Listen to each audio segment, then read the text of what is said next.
పరిశుద్ధ గ్రంథంలో నుంచి మత్తయి సువార్త 15వ అధ్యాయం.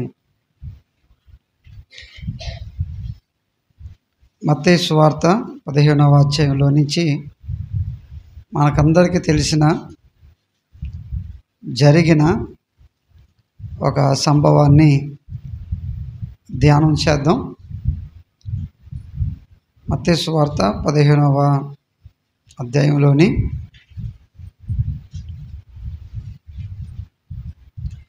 21వ వచనం నుండి, మరి బైబిల్ ఉన్న వాళ్ళు తీసి ఒకసారి చూడండి. 21వ వచనం నుండి, యేసు అక్కడ నుండి బయలుదేరి తూరు సీదోనుల ప్రాంతములకు వెళ్ళగా, ఇదిగో ఆ ప్రాంతముల నుండి కనాను స్త్రీ ఒకటి వచ్చి, ప్రభువా, దావీదు కుమారుడా, నన్ను కరుణించుము, నా కుమార్తె దయ్యము పట్టి బహు బాధపడుచున్నది కేకలు వేసెను. అందుకైన ఆమెతో ఒక్క మాట అయినను చెప్పలేదు. అప్పుడు ఆయన శిష్యులు వచ్చి ఆమె మన వెంబడి వచ్చి కేకలు వేయుచున్నది కనుక ఈమెను పంపివేయమని ఆయనను వేడుకొనగా, ఆయన ఇశ్రాయేలీలు ఇంటివారు నశించిన గొర్రెల యొద్దకే గాని మరి ఎవరి యొద్దకును నేను పంపబడలేదనెను. అయినను ఆమె వచ్చి ఆయనకు మొక్కి, ప్రభువా, నాకు సహాయము చేయమని అడిగాను. అందుకైన పిల్లల రొట్టె తీసుకొని కుక్క పిల్లలకు వేయుట యుక్తము కాదని చెప్పగా, ఆమె నిజమే ప్రభువా, కుక్క పిల్లలు కూడా తమ యజమానుల బల్ల మీద నుండి పడు ముక్కలు తినును కదా అని చెప్పాను.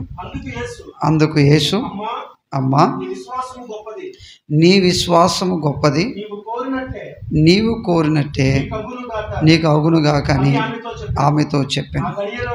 ఆ గడియలోనే ఆమె కుమార్తె స్వస్థత నొందెను. చివరి వచ్చిన అందరం కలిపి చదువుదాం, బైబిల్ ఉన్న వాళ్ళందరూ కూడా.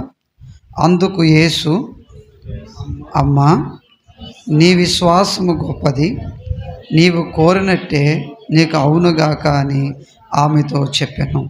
ఆ గడియలోనే ఆమె కుమార్తె స్వస్థత నొందెను. ఈ ప్యాసేజ్, ఈ సంభవం, ఈ సంఘటన ఎరగని క్రైస్తవులు ఉండరు. ఇంచుమించు మనకందరికీ పరిచయం ఉన్న భాగం ఇది. ఒక స్త్రీ తన కుమార్తె దెయ్యము చేత బాధపడుతున్నప్పుడు తన కుమార్తెను బాగు చేసుకోవడానికి, నయం చేసుకోవడానికి ప్రభువైన యేసుక్రీస్తు యొద్దకి వచ్చింది. అయితే ప్రభువైన యేసుక్రీస్తు యొద్ద నుండి తన కుమార్తెకున్న వ్యాధిని, ఆ అపవిత్ర ఆత్మ మూలంగా కలిగిన వేదనను తొలగించుకొని, స్వస్థత పొందుకొని, మేలు పొందుకొని ఆమె తిరిగి వెళ్ళింది. యేసు యొద్దకు వచ్చిన ఈమె, తన కుమార్తె కొరకు వచ్చిన ఈమె ఏ సమస్యతో అయితే యేసు దగ్గరికి వచ్చిందో ఆ సమస్యను పరిష్కరించుకొని తన కుటుంబానికి మేలు కలిగించుకొని వెళ్ళింది. అది మనం చదువుకున్న వాక్యం ఇది.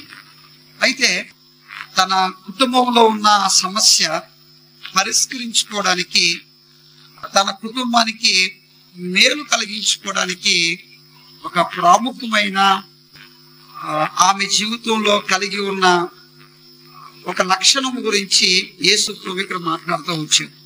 అదేమిటంటే, అమ్మ, నీ విశ్వాసము గొప్పది, నీవు కోరినట్టే నీకు అగునుగాక. అంటే ఇప్పుడు ఆమెలో యేసు ప్రభు ఏం చూశాడు? విశ్వాసాన్ని చూశాడు. ఆమె విశ్వాసం ఆమె కుమార్తెను బాగు చేసుకోవడానికి, తన కుటుంబంలోని తన బిడ్డ యొక్క జీవితాన్ని నిలబెట్టుకోవడానికి ఉపయోగపడింది. కనుక యేసు ప్రభు దగ్గరికి మనం వచ్చినప్పుడు యేసు ప్రభు మనలో ఏం చూస్తాడు అంటే విశ్వాసాన్ని చూస్తాడు. అంతే. నువ్వు ఏ కులానికి సంబంధించిన వ్యక్తివి, నువ్వు ఏ ఊరికి సంబంధించిన వ్యక్తివి, నీ వెనకాల ఎన్ని ఎకరాల పొలాలు ఉన్నాయి, ఎన్ని స్థలాలు ఉన్నాయి, ఎన్ని ఇల్లులు ఉన్నాయి, ఇవేవి యేసు ప్రభు చూసేవాడు కాదు. యేసు ప్రభు మనలో చూసేది ఒకటే, ఆ ఒకటి మనలోని విశ్వాసం. ఇలా అనుకుంటాను, మనలో ఉన్న విశ్వాసం యేసు క్రీస్తు చేత ప్రశంసించబడితే, అమ్మా నీ విశ్వాసం గొప్పది అన్నప్పుడు ఆమెలో ఉన్న విశ్వాసాన్ని యేసు ప్రభు ఏం చేస్తున్నాడు? ప్రశంసిస్తున్నాడు. అంతే కదా. గొప్పది అంటే ఈ చీర చాలా బాగుందమ్మా అంటే అర్థమైంది, మెచ్చుకుంటున్నాను నేను. అది అక్కడ. కనుక ప్రభు దగ్గరికి వచ్చిన అందరికీ ప్రభు మీద ఏముంది? మనకి విశ్వాసం ఉంది. అయితే ఉన్న విశ్వాసము ప్రభు చేత ప్రశంసించబడాలి. మన విశ్వాసం కలిగి ఉండడం ముఖ్యం. కలిగి ఉన్న విశ్వాసం మన ప్రభు చేత మెప్పు పొందుకోవాలి, మెచ్చుకోవాలి. భలే విశ్వాసం కలిగి ఉన్నావా, మనం భలే విశ్వాసం కలిగి ఉన్నావా నువ్వు అని మన విశ్వాసం మెచ్చుకోవాలి, ప్రశంసించబడాలి. ఇలా అంటారు, ఎవరి విశ్వాసం అయితే ప్రభు చేత ప్రశంసించబడుతుందో, మెచ్చుకోబడుతుందో, వారు కోరినట్టే వారికి అవుతుంది. దేవునికి స్తోత్రం కలుగుగాక. ఈ రాత్రి ఒకవేళ మీ కుటుంబాలలో, మీ బిడ్డల జీవితాలలో, మీ భర్తల జీవితాలలో, మీ భార్యల జీవితాలలో, మీ కుటుంబంలోని ఒకళ్ళు ఏ విషయంలోని మీ హృదయం లోపల, మీ మనసు లోపల ఎలాంటి ఆలోచన మీరు కలిగి ఉన్నారో, కోరిక మీరు కలిగి ఉన్నారో, తలంపు కలిగి ఉన్నారో, ఆ కోరిక మీ కుటుంబంలో, మీ జీవితంలో నెరవేరాలి, జరగాలి అంటే మీలో ఉన్న విశ్వాసం దేవుని చేత ప్రశంసించబడింది. దేవునికి స్తోత్రం కలుగుగాక. హల్లెలూయా. అయితే ఇప్పుడు ఈమె విశ్వాసము యేసు ప్రభు చేత ఎప్పుడైతే ప్రశంసించబడిందో అప్పుడు తన కుటుంబంలో ఉన్న సమస్య తొలగించబడింది, తన కుటుంబంలో ఉన్న ఇబ్బంది తీసివేయబడింది, తన కుటుంబంలో ఉన్న వేదన సంతోషంగా మార్చబడింది. అయితే ఇప్పుడు ఆమెలో ఉన్న విశ్వాసము ప్రశంసించబడినప్పుడే జరిగిందని. సహోదరి సహోదరుడా, ఈ రాత్రి ప్రభు మీతో మాట్లాడుతున్నాడు. ప్రభు దగ్గరికి వచ్చిన మన జీవితాల్లో చాలాసార్లు మనం ఏమనుకుంటామంటే, ప్రభు ఇంకా మా కుటుంబంలో ఫలానా కార్యం చేయలేదు, దేవుడు ఇంకా మా కుటుంబంలో ఫలానా కార్యం జరిగించలేదు, మా బిడ్డల జీవితంలో ఫలానా కార్యం జరిగించలేదని చాలా సార్లు ప్రభు సన్నిధికి వచ్చిన మనము కొన్నిసార్లు నిరుత్సాహానికి గురవుతాం. కొన్నిసార్లు ప్రభు దగ్గర అపనమ్మకంలోనూ కూడా వెళ్ళిపోతాం. దేవుడి దగ్గరికి వచ్చేమో ఇంకా దేవుడు మా కుటుంబంలో కార్యం జరిగించలేదేంటి అని. నాకు తెలిసిన ఒక ఆవిడ ఉంది. ఆవిడ 1 సంవత్సరం పాటు దేవుని సన్నిధికి వచ్చింది. ఎందుకంటే ఆమె చాలా అప్పులు పాలైపోయిన వాళ్ళు. ఈ అప్పులు తీర్చుకోవాలనే ఉద్దేశంతో యేసు ప్రభు సహాయం చేస్తాడు అని ఎవరో వీళ్ళంటూ వాళ్ళు చెబితే ఆమె యేసు ప్రభు దగ్గరికి మందిరానికి వచ్చింది. 1 సంవత్సరం అయింది, కానీ అప్పులైతే తీరలేదు, అప్పులైతే అలాగే ఉన్నాయి. ఆవిడ నా దగ్గరికి వచ్చి అడిగింది, పాస్టర్ గారు మరి చర్చికి వస్తే యేసు ప్రభు నమ్ముకుంటే, యేసు ప్రభుకి ప్రార్థన చేసుకుంటే అప్పులు తీరిపోతాయి, ఆర్థిక ఇబ్బందులు తీరిపోతాయని చెప్పారు. సంవత్సరం నుంచి వస్తున్నాను, మరి నా కుటుంబంలో, నా జీవితంలో ఎటువంటి మార్పు లేదు, ఏ పరిస్థితులు ఉన్నాయి, ఎందుకు, దేనికి అంటే నాకు తెలిసింది ఒకటే, ఇంకా ప్రభువు నీ విశ్వాసాన్ని ప్రశంసించలేదు. ఇంకా నాకు తెలిసింది ఒకటే, ఎందుకంటే ఆయన చేయగలిగినోడా చేయలేనోడా?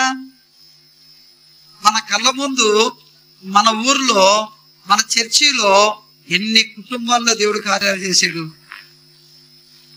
మరి అన్ని కుటుంబాలలో ఆయన కార్యాలు చేసినప్పుడు నీ కుటుంబంలో దేవుడు ఇంకా ఎందుకు కార్యం చేయలేదు? నీ సంఘములో దేవుడు ఇంకా ఎందుకు కార్యం చేయలేదు? నీ వ్యక్తిగత జీవితంలో దేవుడు ఇంకా ఎందుకు కార్యం చేయలేదు? ఇంకా దేవుని కార్యము నా కుటుంబంలో, నా జీవితంలో, నా సంఘములో జరగలేదని ఒకవేళ నువ్వు ఎందుకు అనుకుంటున్నావు? ఒకవేళ అనుకుంటున్నావు అంటే దాని వెనకాల ఇంకా నువ్వు నమ్మకం ఉంచేవు, నువ్వు విశ్వాసం ఉంచేవు, కానీ నువ్వు ఉంచిన విశ్వాసము, నువ్వు ఉంచిన నమ్మకము ఇంకా ప్రభు చేత ప్రశంసించబడలేదు. ప్రభు ఇంకా విశ్వాసాన్ని మెప్పు కలిగించలేదు. కనుక ఈ రాత్రి నేను మీకేం చెప్తున్నానంటే, ఈమె విశ్వాసం ఏ పరిస్థితుల్లో ప్రశంసించబడింది, ఎలా ప్రశంసించబడింది, ఎప్పుడు ప్రశంసించబడింది? యేసు ప్రభువు ఆమె విశ్వాసాన్ని ఎప్పుడు మెచ్చుకున్నాడు, ఎప్పుడు ప్రశంసించాడు అంటే ఒక 3 కారణాలు ఈ రాత్రి చెప్తాను. ఈ 3 కారణాలని దాటి మనం వస్తే మన విశ్వాసం కూడా ప్రశంసించబడుతుంది. ఈ 3 కారణాలని మనం కూడా దాటి బయట పడగలిగితే మన విశ్వాసం కూడా ప్రశంసించబడుతుంది. ఉదాహరణగా ఇలా చెప్తాను, జాగ్రత్తగా వినండి. ఒక 3 వ్యక్తులు పరిగెడుతున్నారు. ఒక 100 మీటర్ల దూరం పరిగెట్టాలి. 3 కూడా పరిగెడుతున్నారు. అలా పరిగెట్టినప్పుడు మొట్టమొదటిగా ఎవరైతే ఆ గమ్యస్థలం చేరుకుంటాడో వాడిని ఏం చేస్తారు? అందరూని ఏం చేస్తారు? వాడిని మెచ్చుకుంటారా, మెచ్చుకోరా? పొగుడుతారా, పొగడరా? మరి ఆ 3లోని వీడు ఒక్కడే ఎందుకు ఆ గమ్యస్థానానికి ముందుగా రాగలిగాడు? ఏవో కొన్ని కారణాలు ఉన్నాయి అక్కడ. ఇప్పుడు వేగంగా పరిగెట్టాడో, సురుకుగా పరిగెట్టాడో, అంతే కదా. ఏవో కొన్ని కారణాలు తనని అక్కడ ప్రశంసించబడే విధంగా చేసింది. తను అంతకుముందు ప్రాక్టీస్ బాగా చేసాడు, సాధకం బాగా చేసాడు, ఏవో కొన్ని కారణాలు ఖచ్చితంగా ఉంటాయి. అలాగే ఈ స్త్రీ జీవితంలో కూడా యేసుక్రీస్తు ఆమె విశ్వాసాన్ని ప్రశంసించడానికి ఒక ప్రాముఖ్యమైన ఒక 3 కారణాలు ఈ వాక్యంలో, ఈ ప్యాసేజ్ నాకు కనిపించినాయి. ఆ 3 కారణాలు ఏంటంటే, ఆమెకి ఎదురైన 3 ఆటంకాలు. తన కుమార్తెను బాగు చేసుకోవడానికి, తన కుమార్తెను నయం చేసుకోవడానికి ఆ స్త్రీకి ఎదురైన 3 ఆటంకాలు. ప్రతి వ్యక్తి యేసు మీద విశ్వాసం కలిగినప్పుడు కలిగిన విశ్వాసానికి ఖచ్చితంగా ఈ లోకంలో కొన్ని ఆటంకాలు ఎదురవుతాయి. మనకి ప్రభు మీద మనం ఉంచే విశ్వాసానికి కొన్ని అడ్డులు ఎదురవుతాయి, కొన్ని ఇబ్బందులు ఎదురవుతాయి. ఎవరైనా సరే యేసు ప్రభు దగ్గరికి వచ్చినప్పుడు, ఆయన మీద నమ్మకం ఉంచినప్పుడు, ఆయన విశ్వసించినప్పుడు, ఆయన దగ్గరికి ఏ విషయం అయితే నువ్వు వచ్చావో, ఏ పని కొరకైతే నువ్వు వచ్చావో, అది నీ జీవితంలో జరిగించబడే సమయంలోని నీకు కొన్ని ఆటంకాలు ఎదురవచ్చు, నీకు కొన్ని అడ్డులు ఎదురవచ్చు. అంటే నీ విశ్వాసానికి అవి పరీక్ష. ఇప్పుడు నీ విశ్వాసం, నువ్వు యేసు ప్రభు మీద నమ్మకం ఉంచేవే, నీ కుటుంబంలో మేలు పొందుకోవాలని, నీ కుటుంబంలో సహాయం పొందుకోవాలని, నీ కుటుంబంలో ఉన్న బాధలు తొలగించుకోవాలని నమ్మకం ఉంచేవే, ఆ నమ్మకానికి ఒకవేళ ఏమైనా కొన్ని ఆటంకాలు, కొన్ని అడ్డులు, కొన్ని పరీక్షలు ఎదురైనప్పుడు, ఎదురైన ఆ ఆటంకాలను, ఆ అడ్డులను, ఆ పరీక్షలను నువ్వు దాటగలిగినప్పుడే నువ్వు ఉంచిన నమ్మకము, నువ్వు ఉంచిన విశ్వాసము ప్రభువు చేత ప్రశంసించబడుతుంది.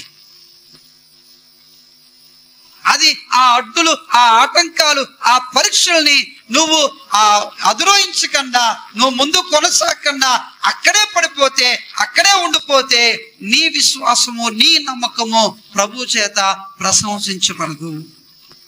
కనుక ఈ ప్యాసేజ్లో ఈమె విశ్వాసానికి, ఈమె యేసు ప్రభు మీద ఉంచిన నమ్మకానికి ఎలాంటి ఆటంకాలు కలిగినవి, ఎలాంటి అడ్డులు కలిగినవి అంటే 3 ఆటంకాలు మీ జీవితంలో కలిగినవి.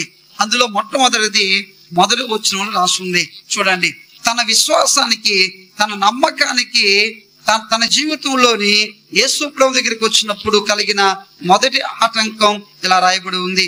21వ వచనములో ఇలా రాయబడి ఉంది. యేసు అక్కడ నుండి బయలుదేరి తూరు సీదోనుల ప్రాంతమునకు వెళ్ళగా, ఇదిగో ఆ ప్రాంతముల నుండి కనాను స్త్రీ ఒకటి వచ్చి అని రాస్తుంది. జాగ్రత్తగా నా మాట వినండి. ఈమె యొక్క పరిచయం ఏమని రాసి ఉందంటే, ఈమె ఏ ప్రాంతానికి సంబంధించిన స్త్రీ అమ్మా? తూరు సీదోనుల ప్రాంతమునకు సంబంధించిన స్త్రీ ఈమె.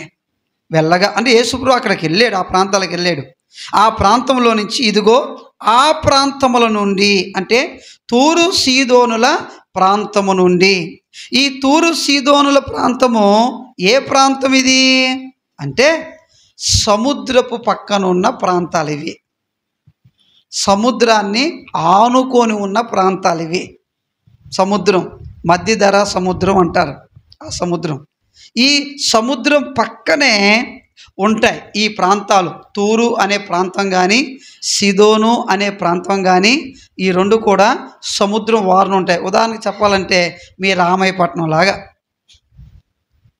ఏ పట్టణం? రామాయపట్నం కూడా ఎక్కడ ఉంది?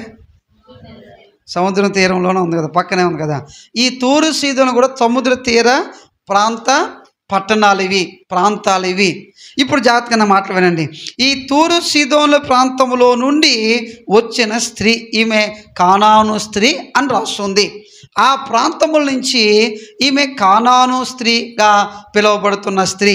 ఇంతకీ ఈమె గురించి ఎందుకు ఆమె ఊరిని ప్రస్తావించాడు, ఆమె జాతిని ప్రస్తావించాడు? బైబిల్ గ్రంథంలో దేవుడు ఆమె ఏ ప్రాంతానికి సంబంధించిందో ప్రస్తావించాడు, ఆమె ఏ ప్రజలకు సంబంధించిందో ప్రస్తావించాడు. ఎందుకు అని ఆలోచన చేస్తే నాకు ఇలాగ అర్థమైంది. ఈ తూరు సీదోను ప్రాంతానికి సంబంధించిన ఈ ప్రజల గురించి దేవుని యొక్క వాక్యంలో ఏం రాస్తుందంటే ఇలా రాస్తుంది చూడండి. కీర్తనల గ్రంథములోని ఈ తూరు సీదోనుల ప్రాంతం గురించి ఈ మాట ప్రస్తావించబడింది, ఈ మాట చెప్పబడింది. కీర్తనల గ్రంథములోని 83వ కీర్తన 7వ వచనం మనం చదువుకుంటే ఈ 7వ వచనంలోని ఈ మాట ఇలా రాయబడి ఉంది. 83వ కీర్తన 7వ వచనము. గుడారపు వాసులైన మోయాబీలను గెబలు వారును, చూడండి, అమ్మోనీయులను, అమాలేకీయులను, ఫిలిస్తీయులను, తూరు నివాసులను నీకు విరోధముగా నిబంధన చేసుకొని ఉన్నారు. ఈ తూరు సీదోను ప్రాంత ప్రజలంట ఎవరికి వ్యతిరేకంగా నిబంధన చేసుకొని ఉన్నారంట?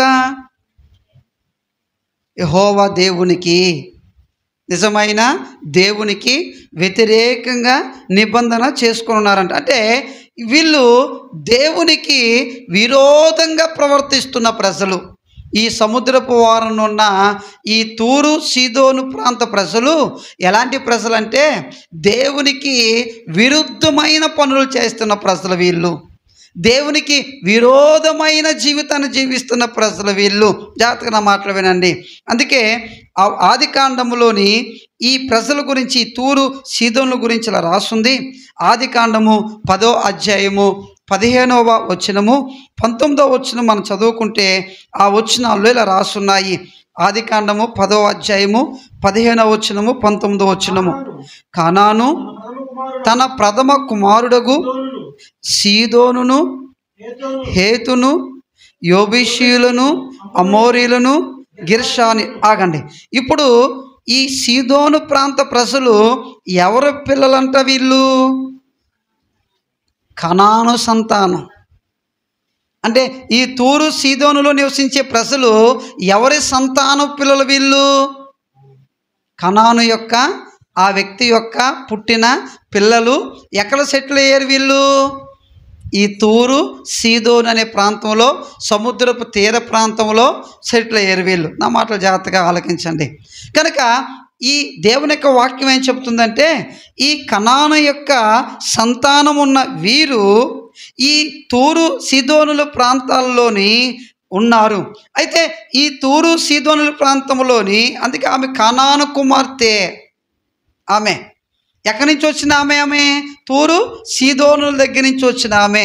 తూరు సీదోనులకి కనానికి సంబంధం ఏంటంటే, కనాను యొక్క పుత్రులు ఒక వ్యక్తి యొక్క సంతానము ఈ తూరు ప్రాంతంలో సీదోను ప్రాంతంలో నివసిస్తూ ఉన్నారు కనుక జాగ్రత్తగా వినండి. అయితే ఈ ప్రాంత ప్రజలు ఎలాంటి వారు? దేవునికి విరోధమైన వారు. దేని బట్టి దేవునికి విరోధమైన వాళ్ళు వీరు? దేని బట్టి దేవునికి వ్యతిరేకమైన వాళ్ళు వీరు అంటే, నా మాటలు జాగ్రత్తగా వినండి. ఈ తూరు సీదోను ప్రాంతానికి సంబంధించిన ఈ కనాను స్త్రీ యేసు ప్రభు యొద్దకు రావడానికి, యేసు ప్రభు మీద విశ్వాసం ఉంచడానికి, యేసు ప్రభువును నమ్మడానికి అంత తేలికైన విషయం కాదు. ఎందుకంటే ఈమె ఉంటున్న ప్రాంతము, ఈమె ఉంటున్న ప్రజలు ఎలాంటి వాళ్ళంటే, దేవునికి విరుద్ధమైన జీవితాన్ని జీవిస్తున్న వాళ్ళు, దేవునికి వ్యతిరేకమైన జీవితాన్ని జీవిస్తున్న వాళ్ళు, దేవుని దృష్టిలో నీచమైన జీవితాన్ని జీవిస్తున్న వాళ్ళు వీళ్ళు. అలాంటి ప్రజలలో నుంచి, అలాంటి ప్రాంతంలో నుంచి ఆమె ఎక్కడికి వచ్చింది? యేసు ప్రభు దగ్గరికి వచ్చింది. అంత తేలికగా యేసు ప్రభు దగ్గరికి రాగలదా? అలాంటి ప్రాంతంలో నుంచి, అలాంటి ప్రజలలో నుంచి అంత తేలికగా యేసు ప్రభు దగ్గరికి రాగలమా? ఎందుకు అంటే ఆ ప్రాంత ప్రజలు దేవునికి విరోధులు. ఎందుకంటే ఒక 3 కారణాలు చెప్తాను, జాగ్రత్తగా వినండి. మొదటి కారణం ఏంటంటే, ఆ తూరు సీదోనుల యొక్క ప్రాంతంలో ఉన్న ఈ కనాను ఈ ప్రజలు దేవునికి విరోధమైన వారు, దేవునికి వ్యతిరేకమైన జీవిస్తున్న వారు. ఎందుకంటే ఒక 3 కారణాలు చెప్తాను. అందులో మొదటి కారణం ఏంటంటే, వారు సృష్టికర్త అయిన దేవుని ఎరగని ప్రజలు. మొదటి కారణం ఏంటి? సృష్టికర్త లేని ప్రజలు. మీరు ఆదికాండం ఇందాక 10వ అధ్యాయం మీకు చదివించాను నేను. 10వ అధ్యాయంలోని ఈ కనాను అనే వ్యక్తి ఎవరి సంతానంలో నుంచి వచ్చాడు? నోవాహు సంతానంలో నుంచి వచ్చాడు. నోవాహు ఎవరు? దేవుని ఎరిగినవాడు. కానీ నోవాహు సంతానంలో నుంచి వచ్చిన ఈ కనానీయులు దేవుని ఎరగని వారిగా బతుకుతున్నారు. సృష్టికర్త లేని ప్రజలుగా జీవిస్తున్నారు. సృష్టికర్త అంటే నిజమైన దేవుడు, ఈ భూమి ఆకాశంలో కలుగజేసిన దేవుడిని ఎరగకుండా, ఆయన వెంబడించకుండా, ఆయన ఆరాధించకుండా, ఆ సృష్టికర్త అయిన దేవుని స్థానములో సృష్టికర్త కాని వాటిని ఉంచి వారు పూజ చేస్తున్నారు, ఆరాధన చేస్తున్నారు. అందుకే మీరు గమనించండి, ఈ తీర ప్రాంతంలోని, ఈ సముద్ర తీర ప్రాంతాల్లోని నివసిస్తున్న చాలామంది ప్రజలు సృష్టికర్త అయిన దేవుని ఎరగని ప్రజలు ఎక్కువ కనపడతారు మనకి. ఎందుకో తెలుసా? రోమీయులకు రాసిన పత్రిక 1వ అధ్యాయంలోని ఇలా రాసుంది చూడండి. రోమీయులకు రాసిన పత్రిక 1వ అధ్యాయంలోని ఇలా రాయబడి ఉంది. ఎందుకు వారు సృష్టికర్త అయిన దేవుని ఎరగని ప్రజలుగా జీవిస్తున్నారంటే దానికి ఒక రీజన్, ఒక కారణము 23వ వచనంలో ఇలా ఉంది. వారు అక్షయుడగు దేవుని మహిమను క్షయమగు మనుషుల యొక్కయు, పక్షుల యొక్కయు, చతుష్పాద జంతువుల యొక్కయు, పురుగుల యొక్కయు ప్రతిమా స్వరూపముగా మార్చిరి. అంటే ఇప్పుడు సృష్టికర్త అయిన దేవుని ఎందుకు వీళ్ళు పూజించటం లేదు? సృష్టికర్త అయిన దేవుని ఎందుకు ఆరాధించటం లేదు? సృష్టికర్త అయిన దేవునికి ఎందుకు వీరు వెంబడించడం లేదంటే దానికి కారణం ఏం చెప్తున్నాడంటే, వారు దేవుని మహిమను క్షయమగు మనుషుల యొక్కయు, పక్షుల యొక్కయు, చతుష్పాద జంతువుల యొక్కయు, పురుగుల యొక్కయు ప్రతిమా స్వరూపములుగా మార్చారు. అంటే ఇప్పుడు సృష్టికర్త అయిన దేవుణ్ణి ఎక్కడ చూడడం ప్రారంభించారంటే వీళ్ళు, దేవుని యొక్క వాక్యంలో రాస్తుంది. ఏమని రాస్తుందంటే, మనుషుల యొక్క రూపములో దేవుణ్ణి చూడడం ప్రారంభించారు, జంతువుల యొక్క రూపములో దేవుని చూడడం ప్రారంభించారు, పక్షుల యొక్క రూపములో దేవుని చూడడం ప్రారంభించారు, పురుగుల యొక్క రూపములో దేవుని చూడడం ప్రారంభించారు. ఇప్పుడు ఎవరు మిస్ అయిపోయారు ఇక్కడ? దేవుడు లేడు ఇక్కడ. మరి ఎవరున్నారు ఇక్కడ? దేవుడి చేత చేయబడ్డ సృష్టి. మనిషి దేవుని చేత చేయబడ్డవాడు, జంతువులు దేవుని చేత చేయబడ్డాయి, పక్షులు దేవుని చేత చేయబడ్డాయి, పురుగులు దేవుని చేత చేయబడ్డాయి. అనగా దేవుని చేత చేయబడ్డ వాటిని దేవుని స్థానంలో పెట్టుకొని దేవునిగా వీరు ఆరాధన చేస్తున్నారు. కనుక వీరు ఎవరికి విరోధంగా అయ్యారు? ఇప్పుడు దేవునికి విరోధంగా అయ్యారు. కారణం ఏంటంటే దేవుడు ఉండవలసిన స్థానములో, దేవుని కలిగి ఉండవలసిన స్థలములో ఆ దేవుని కలిగి లేకుండా ఆ దేవుని చేత కలుగు చేయబడ్డ వాటిని ఉంచుకొని ఆరాధిస్తూ పూజిస్తూ వస్తున్నారు. జాగ్రత్తగా నా మాటలు వినండి. ఒకప్పుడు మనం కూడా ఎలాంటి ప్రజల మధ్యలో జీవించిన వాళ్ళమే, అంతే కదా? సృష్టికర్త లేని ప్రజల మధ్యలోని ఆ ప్రజలతో మనం కూడా ఒకప్పుడు జీవించిన వాళ్ళమే. జాగ్రత్తగా మాట చెప్పండి. మరి అలాంటి ప్రజల మధ్యలో బతుకుతున్న మనము యేసు ప్రభు మీద విశ్వాసం ఉంచడం అంటే సాధ్యమైన విషయమేనా?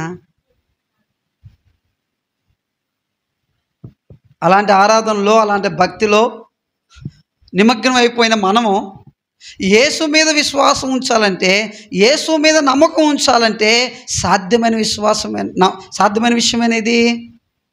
అందుకే నేను ఈవిడ యొక్క విశ్వాసం, ఈవిడ యొక్క నమ్మకానికి మొదటి ఆటంకం ఏంటంటే అన్యజనుల యొక్క ప్రభావం. అన్యజనుల యొక్క ప్రభావం. ఈ తూరు, సీదోను ఈ ప్రాంతంలో నివసిస్తున్న కనానీయులు అన్యజనులుగా ఎంచబడ్డారు, దేవునికి విరోధమైన ప్రజలుగా ఎంచబడ్డారు.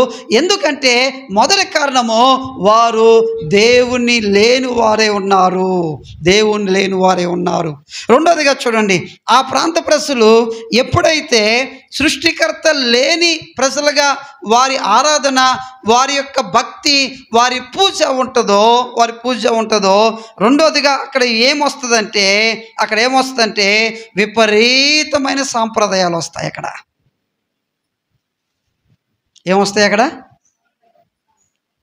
ఏమొస్తాయి?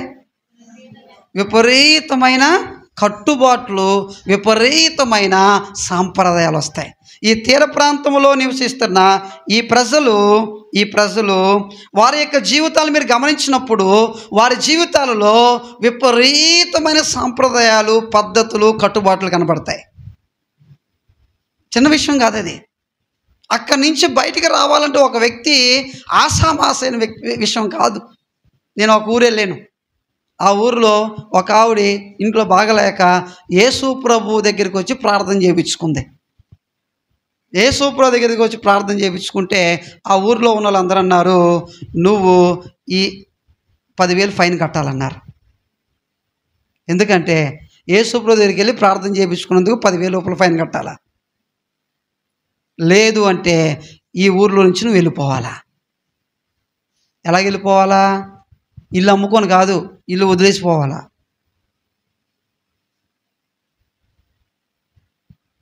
వాళ్ళ కట్టుబాట్లు, వాళ్ళ సాంప్రదాయాలు, వారి పద్ధతులు, ఇంతకీ అవి దేవుని దగ్గర నుంచి వచ్చినవేనా పద్ధతులు? అవి ఆ సాంప్రదాయాలు దేవుని దగ్గర నుంచి వచ్చినవేనా అంటే కాదు. ఎందుకు? అసలు వారికి ఎవరు లేరు అక్కడ, సృష్టికర్తే లేడు అక్కడ. అందుకే బైబిల్ ఏం చెబుతుంది? మార్కు సువార్త చూడండి. ఈమె అక్కడి నుంచి రావడం అనేది, యేసు ప్రభు దగ్గర రావడం అనేది, ఆమె యొక్క విశ్వాసం యేసు ప్రభు మీద తను కనపరచడం అనేది సామాన్యమైన విషయం కాదు అది. ఎందుకంటే అన్యజనుల యొక్క ప్రభావము దేవునికి విరోధమైన ప్రజల మధ్యలో నుంచి ఆమె ఎలాగ వచ్చిందనేది మీకు చెబుతున్నాను. మార్కు సువార్త 7వ అధ్యాయము 7వ వచనం మనం చూసినట్లయితే, ఆ తూరు సీదోనుల ప్రాంత ప్రజలు సృష్టికర్త లేని ప్రజలు మాత్రముగా కాదు, రెండోదిగా విపరీతమైన సాంప్రదాయాలు కలిగిన వారుగా ఉన్నారు.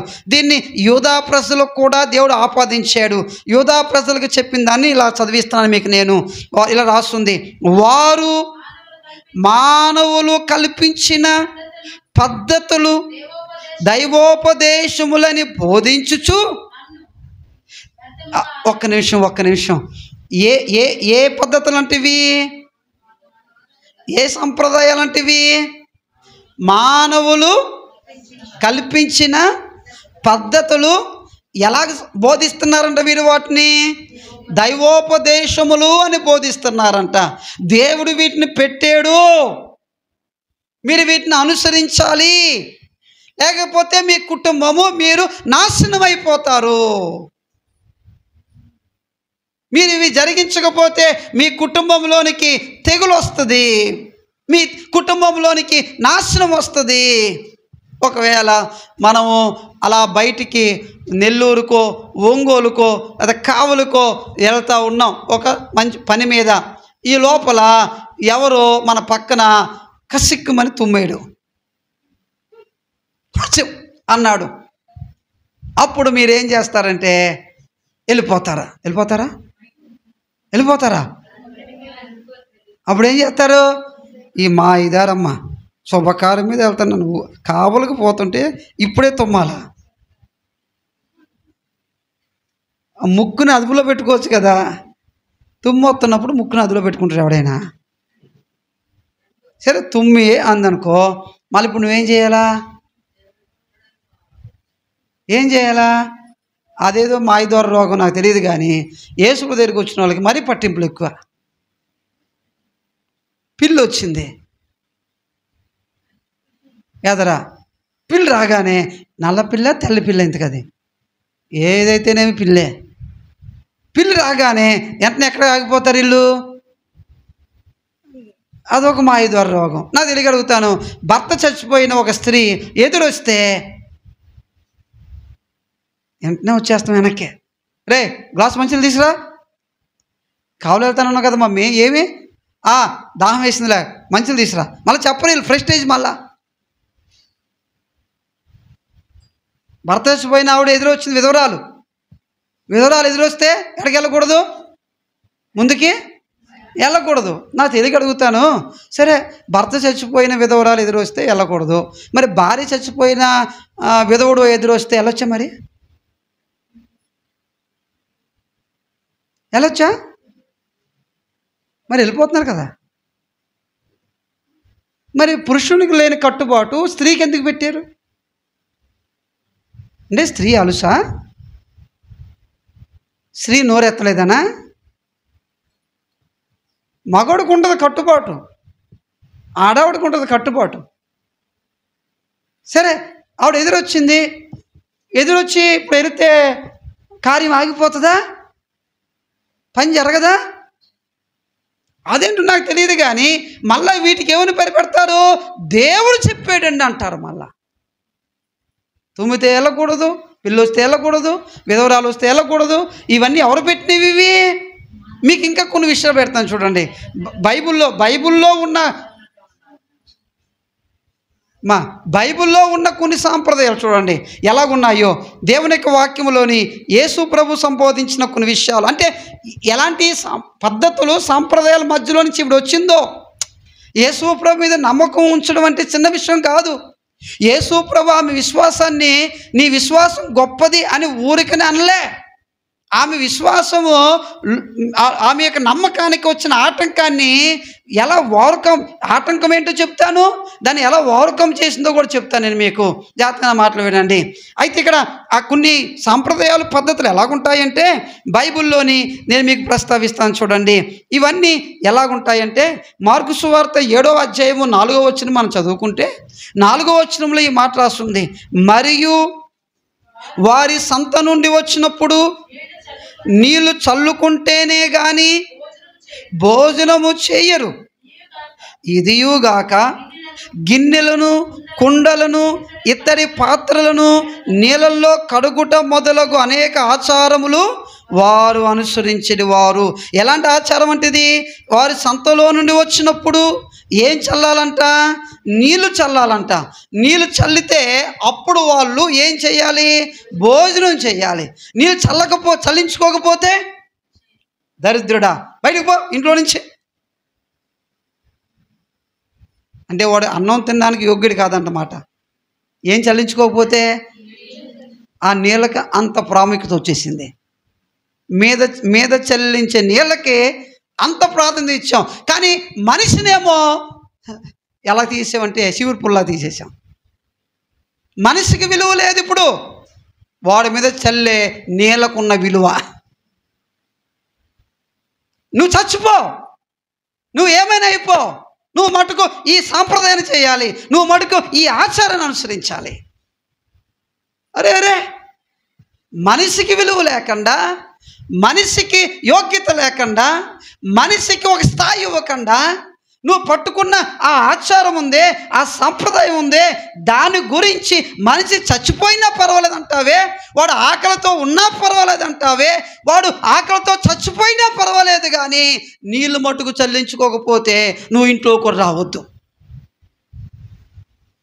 బయట వర్షం వస్తుంది, నేను అలా చెల్లించుకుంటానులే, అవసరం లేదు, ముందు నీళ్ళు చెల్లించుకో. చూడండి, ఇంకొక మాట కూడా చదివిస్తాను మీకు.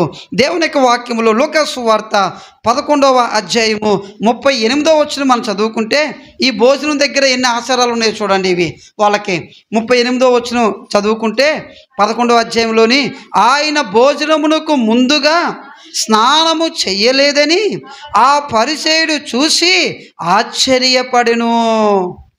ఆయన భోజనమునకు ముందుగా ఏం చేయలేదంట? మనమైతే పళ్ళు తోమకన్నా భోజనం చేస్తాం, మరి ఏం చేస్తాం?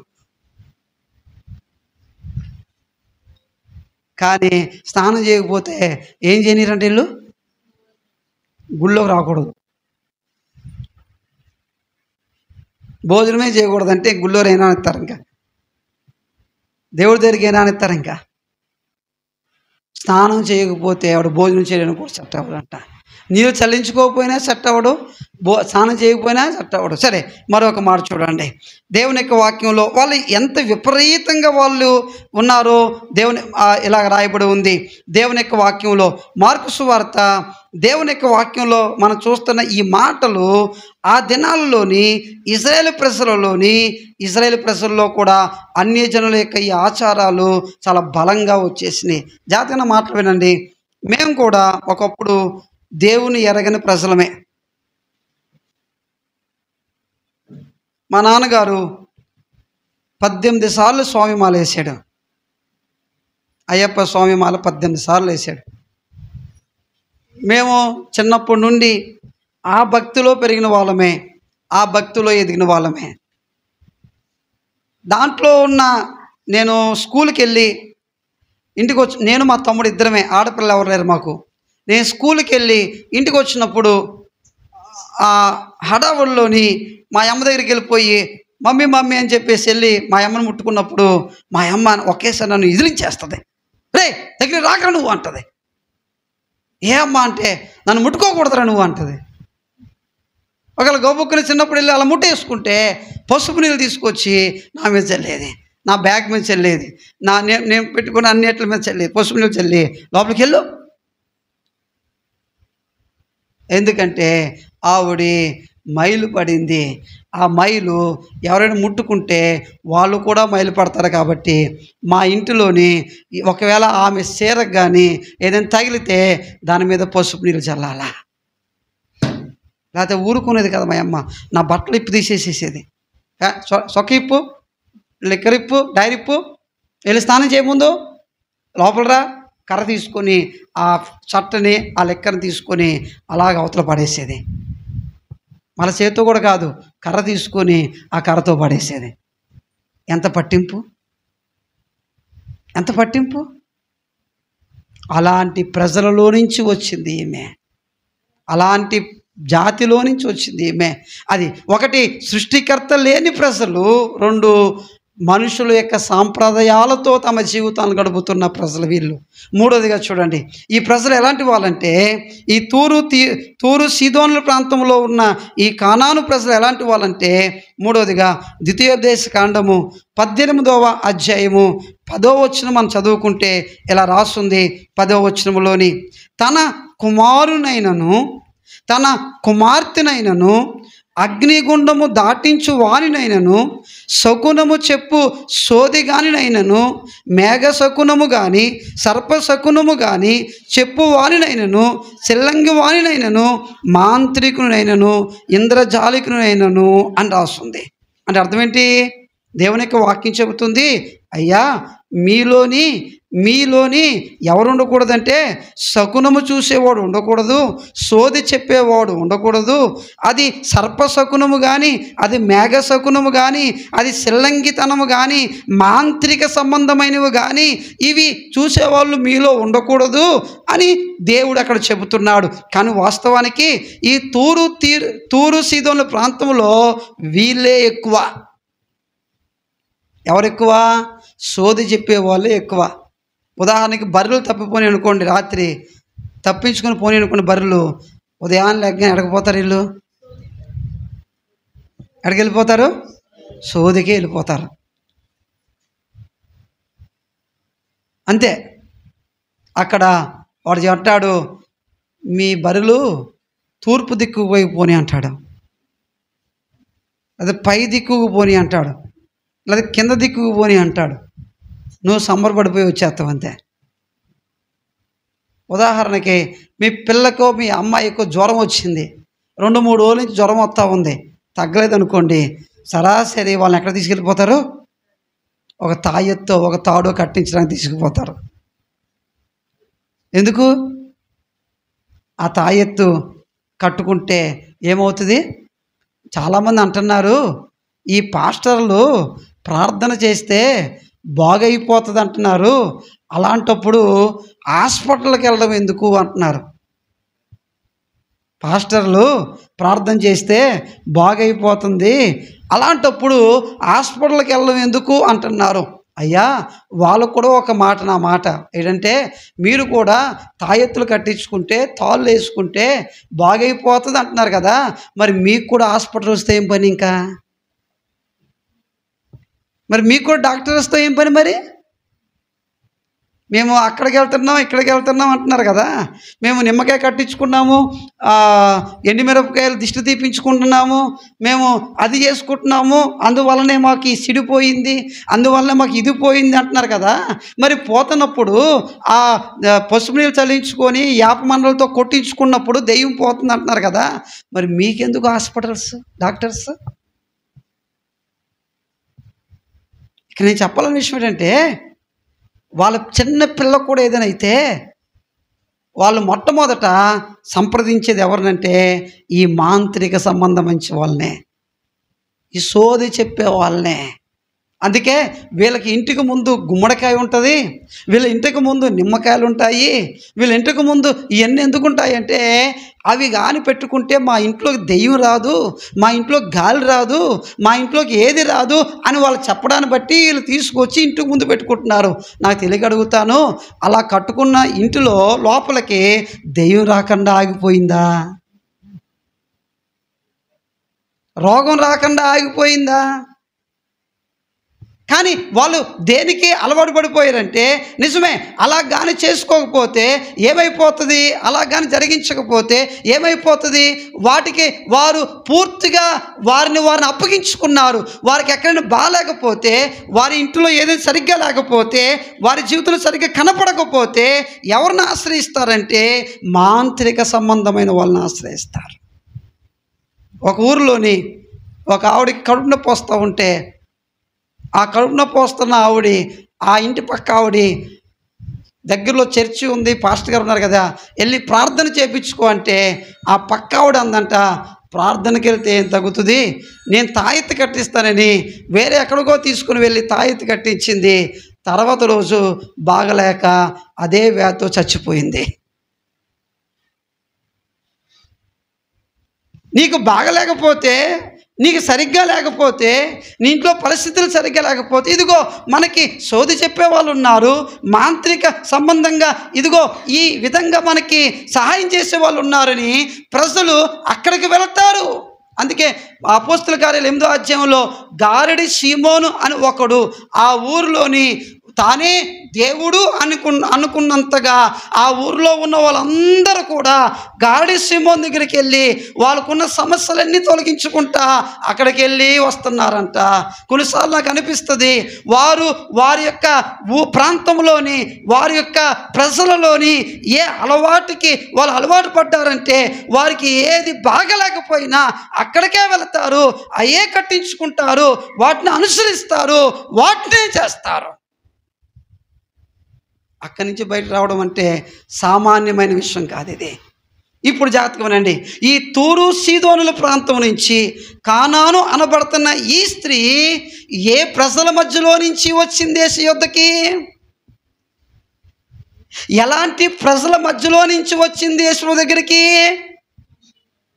సృష్టికర్త లేని ప్రజలు, మానవ సాంప్రదాయాలతో కొనసాగుతున్న ప్రజలు, మాంత్రిక సంబంధమైన విద్యతో ఏదో ఆ పూటకి ఆ పూట అన్నట్టుగా వారి జీవితాలు కొనసాగించుకుంటున్న ప్రజలు. ఇలాంటి ఈ ప్రాంతంలో నుంచి, ఈ ప్రజలలో నుంచి యేసు మీద విశ్వాసం ఉంచడం అంటే పక్క వాళ్ళు ఊరుకుంటారా? బంధువులు ఊరుకుంటారా? రక్త సంబంధికులు ఊరుకుంటారా? భర్త ఊరుకుంటాడా? కొన్నిసార్లు భార్య ఊరుకుంటుందా?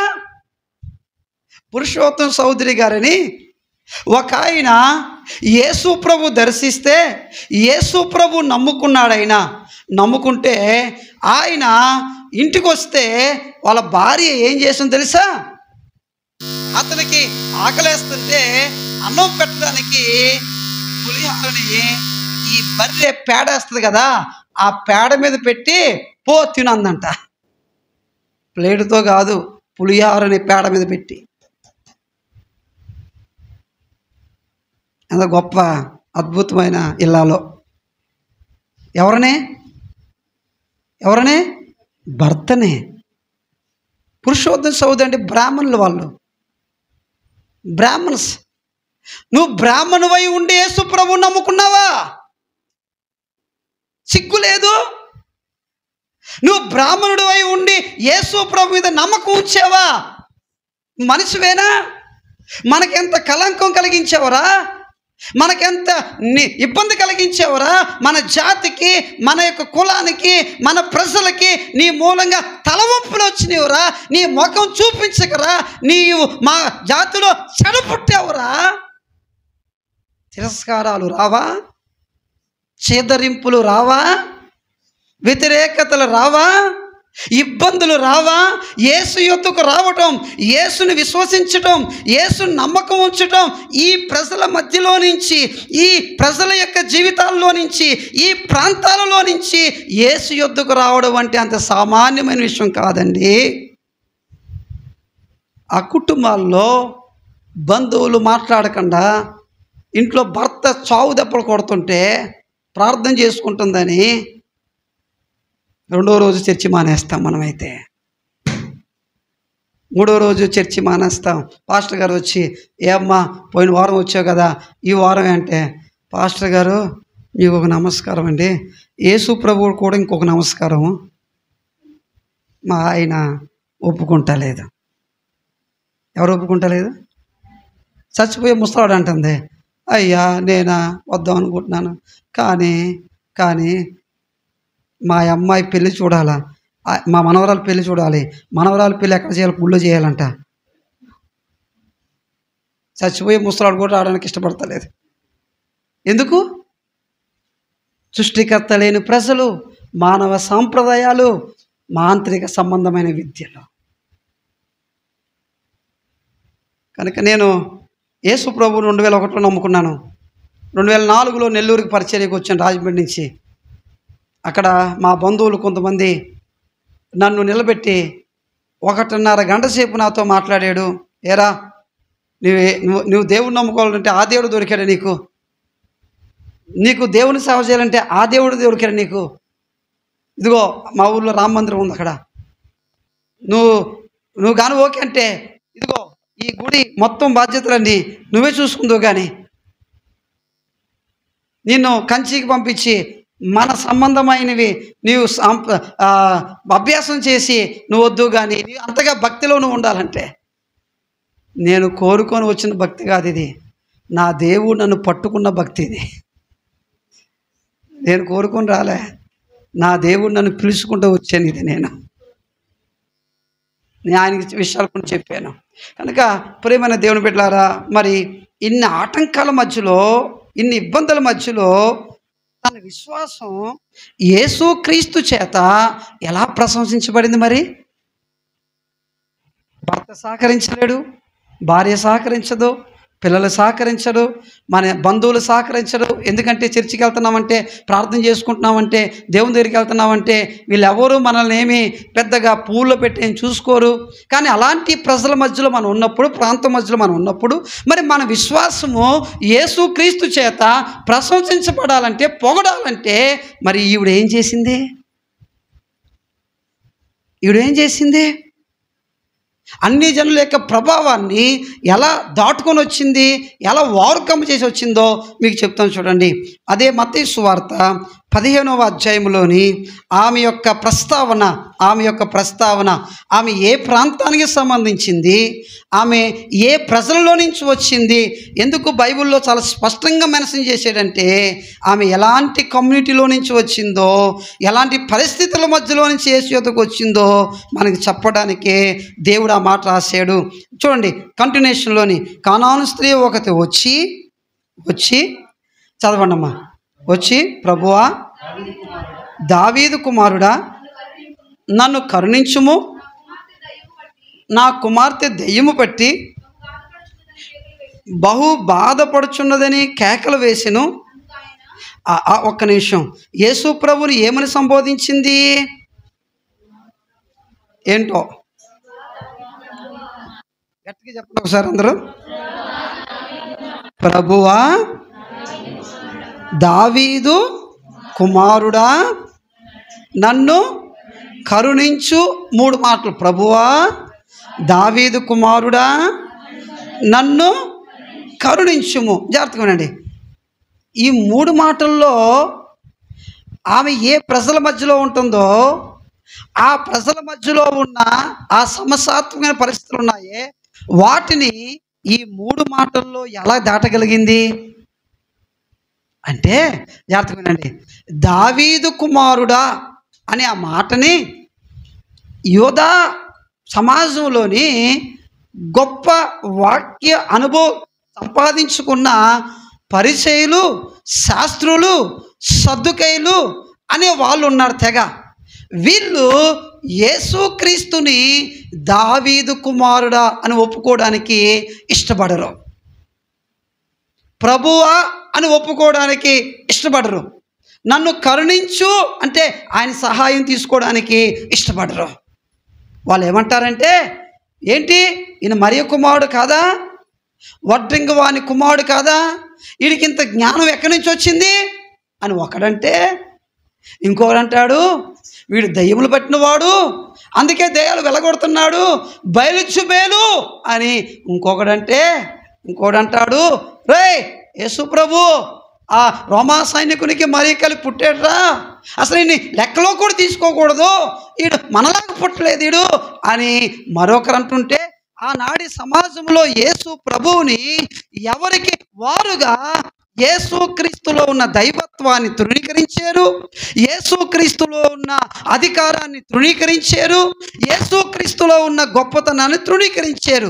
మరి నాకు అర్థం కాని ఒక విషయం ఏంటంటే, పరిసయ్యులకి, శాస్త్రులకి, సద్దుకయ్యులకి, యాజకులకి అర్థం కాని ఒక గొప్ప విషయాన్ని ఈ తూరు సీదోనుల ప్రాంతంలో నుంచి ఈ కానాను స్త్రీగా వచ్చిన ఈమెకు ఎలాగర్థమైంది ఆయన దావీదు కుమారుడని, ఆయన ప్రభువు అని.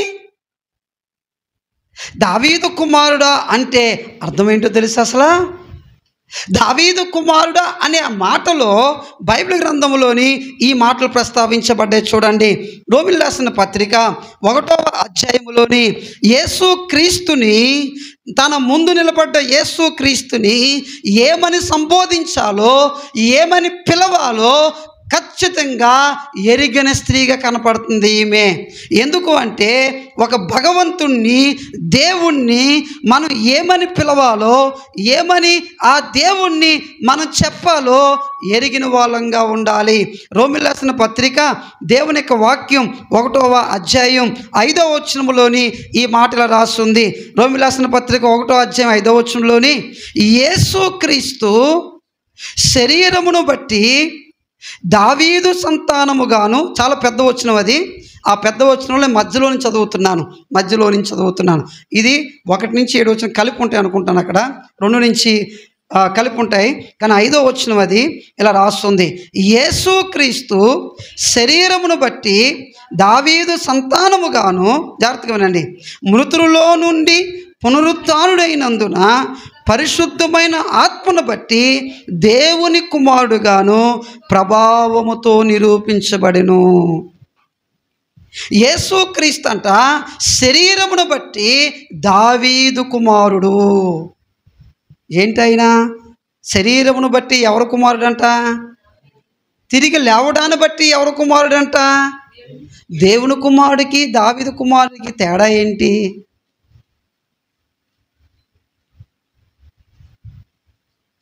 దేవుని కుమారుడికి దావీదు కుమారుడికి తేడా ఏంటి?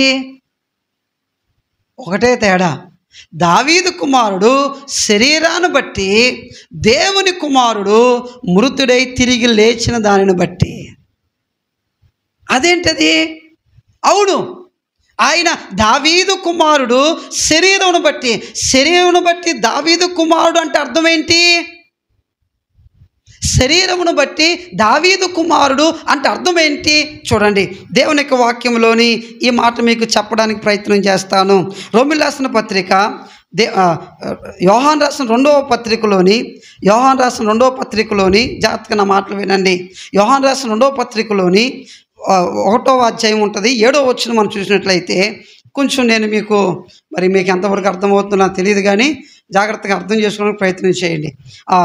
యోహాను రాసిన 2వ పత్రిక 7వ వచనంలోని యేసుక్రీస్తు శరీరధారి అయి వచ్చినని ఒప్పుకొనని వంచకులు అనేకులు లోకములో బయలుదేరి ఉన్నారు.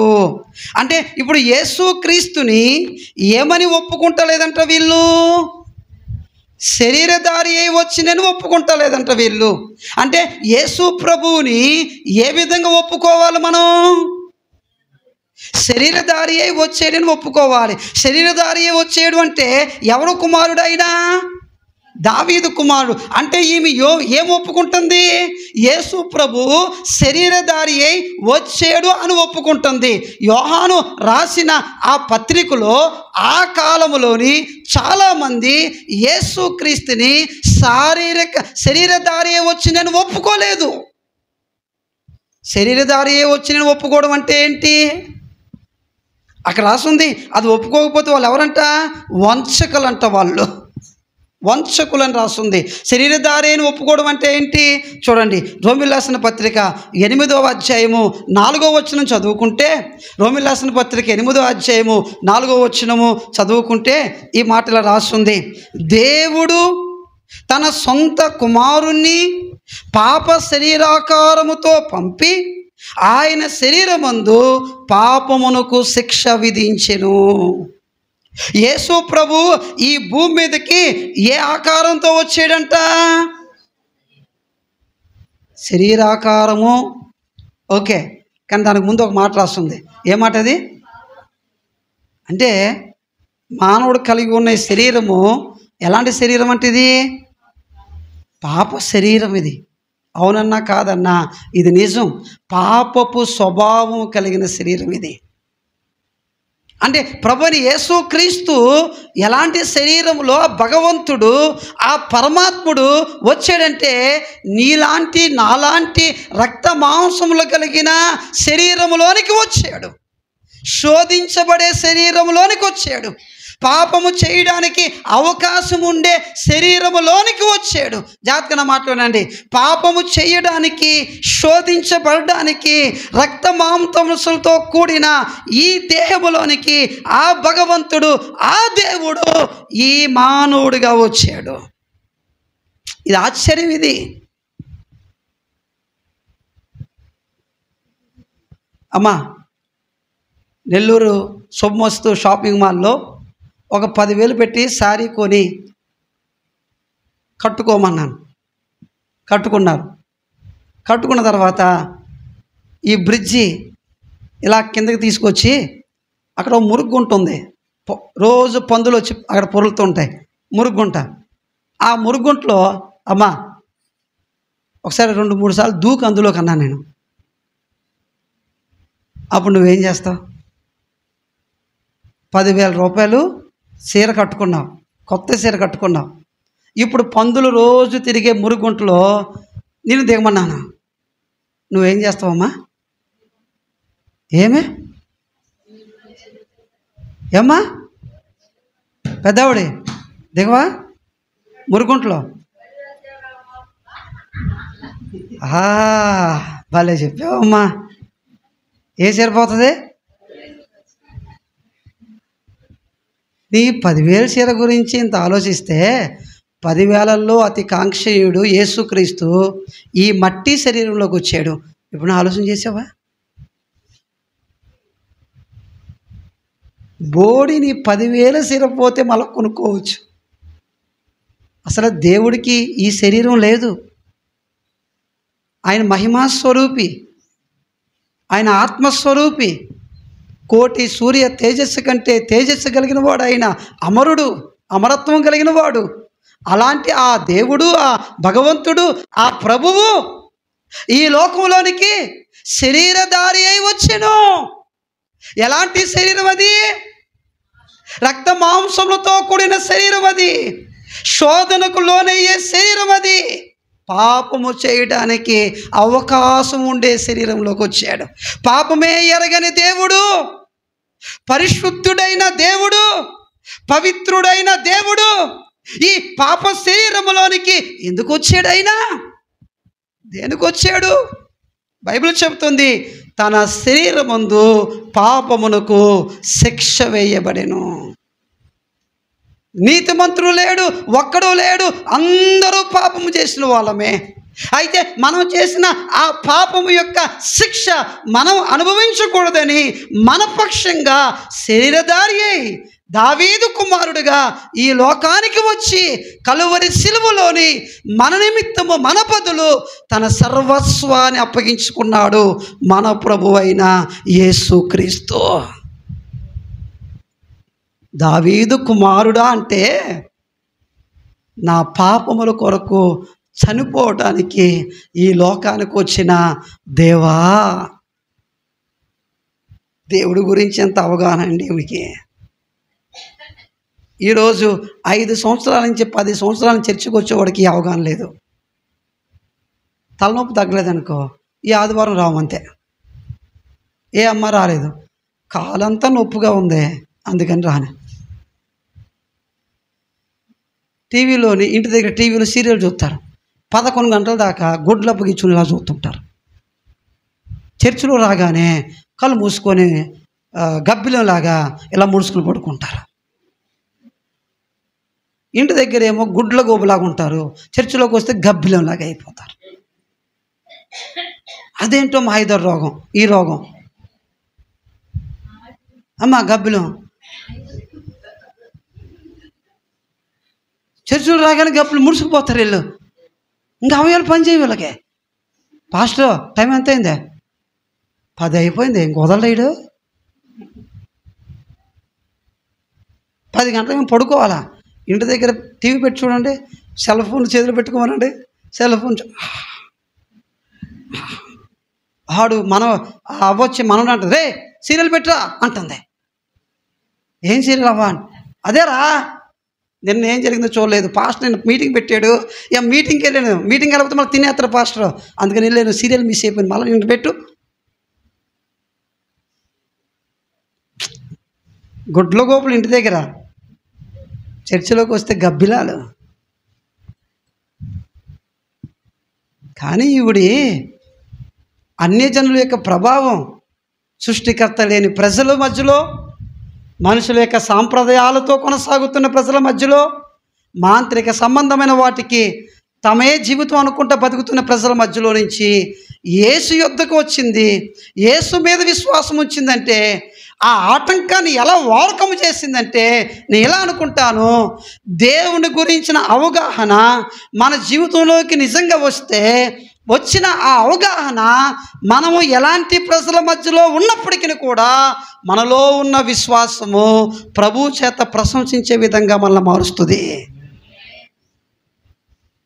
దేవునికి స్తోత్రం కలుగునుగాక. హల్లెలూయా.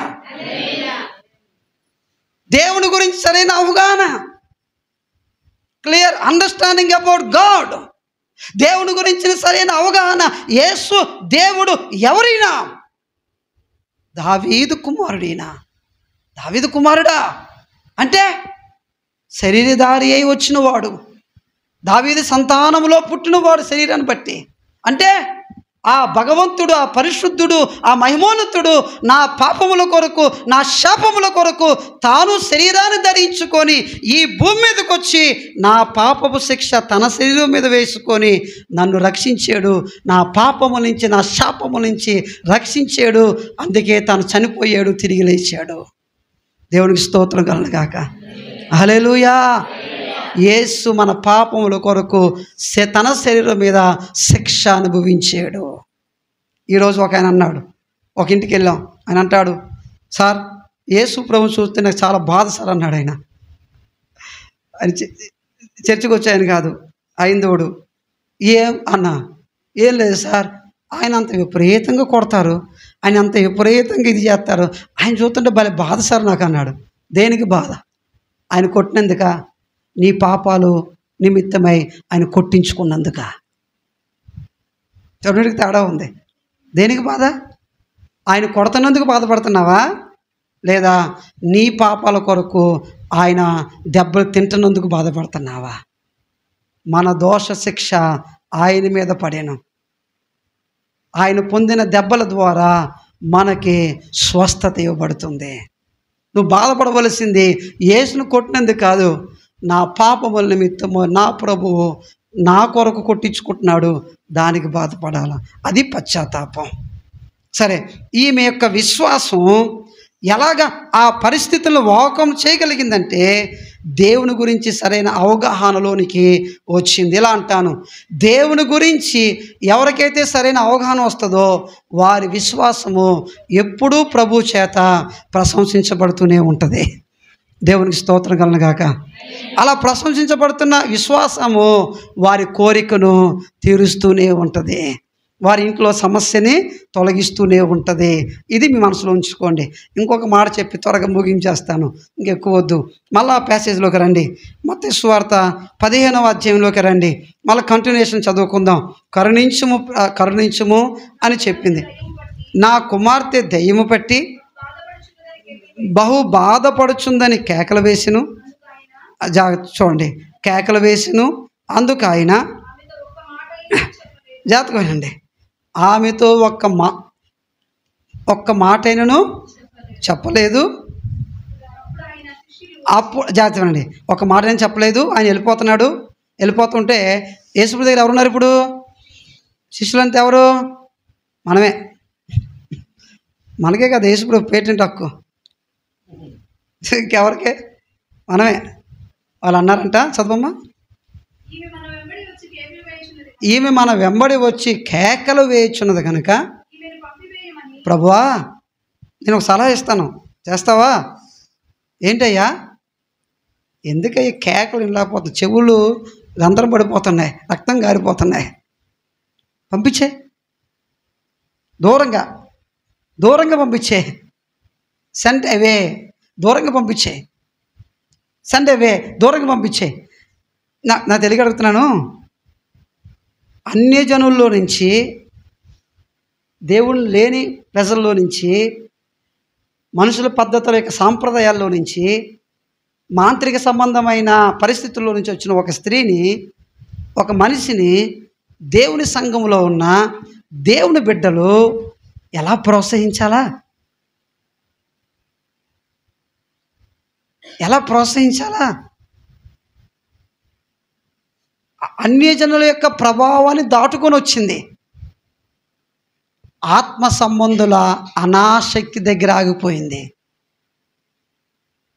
తన విశ్వాసం, తన నమ్మకం అన్యజనుల యొక్క ప్రభావాన్ని దాటుకొని వచ్చింది, కానీ ఆత్మ సంబంధుల అనాసక్తి దగ్గర ఆగింది.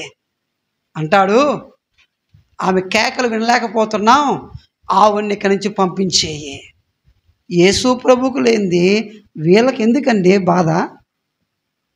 ఒక మాట చెప్తాను, యేసు ప్రభువు నమ్మాలని, యేసు ప్రభు దగ్గర మేలు పొందుకోవాలని, వాళ్ళకున్న కట్టుబాట్లలో నుంచి, వాళ్ళకున్న ఇబ్బందుల్లో నుంచి దేవుని మందిరంలోకి వస్తే, మందిరంలో ఉన్న మనం ఏం చేస్తున్నామంటే వారిని ఎంత త్వరగా మందిరం నుంచి పోగొట్టాలో అంత పొగబెడుతున్నాం.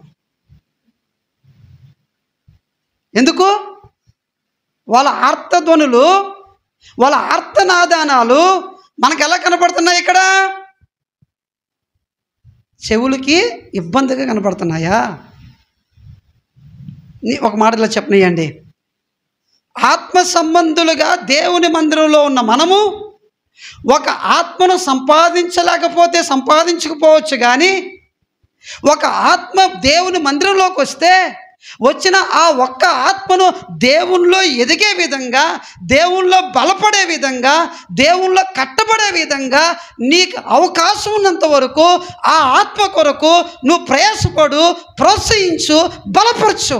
అంతేగాని నీ మూలంగా ఒక కుటుంబము కానీ, ఒక వ్యక్తి కానీ దేవుని మందిరాన్ని విడిచిపెట్టే దౌర్భాగ్యమైన ఆత్మ సంబంధమైన జీవితం బతకొద్దు.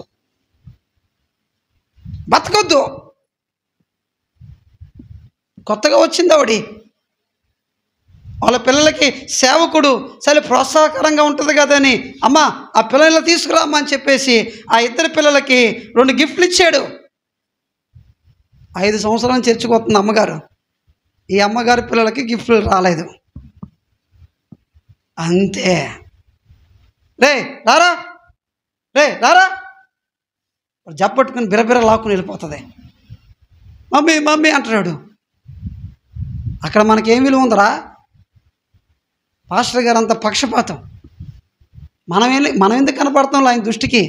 ఆయన దృష్టికి ఎవరు కనపడతారు? డబ్బులు ఇచ్చేవాళ్ళు కనపడతారు. ఆయన దృష్టికి భోజనాలు పెట్టేవాళ్ళు కనపడతారు. ఆయన దృష్టికి పలానా వాళ్ళు కనపడతారు అని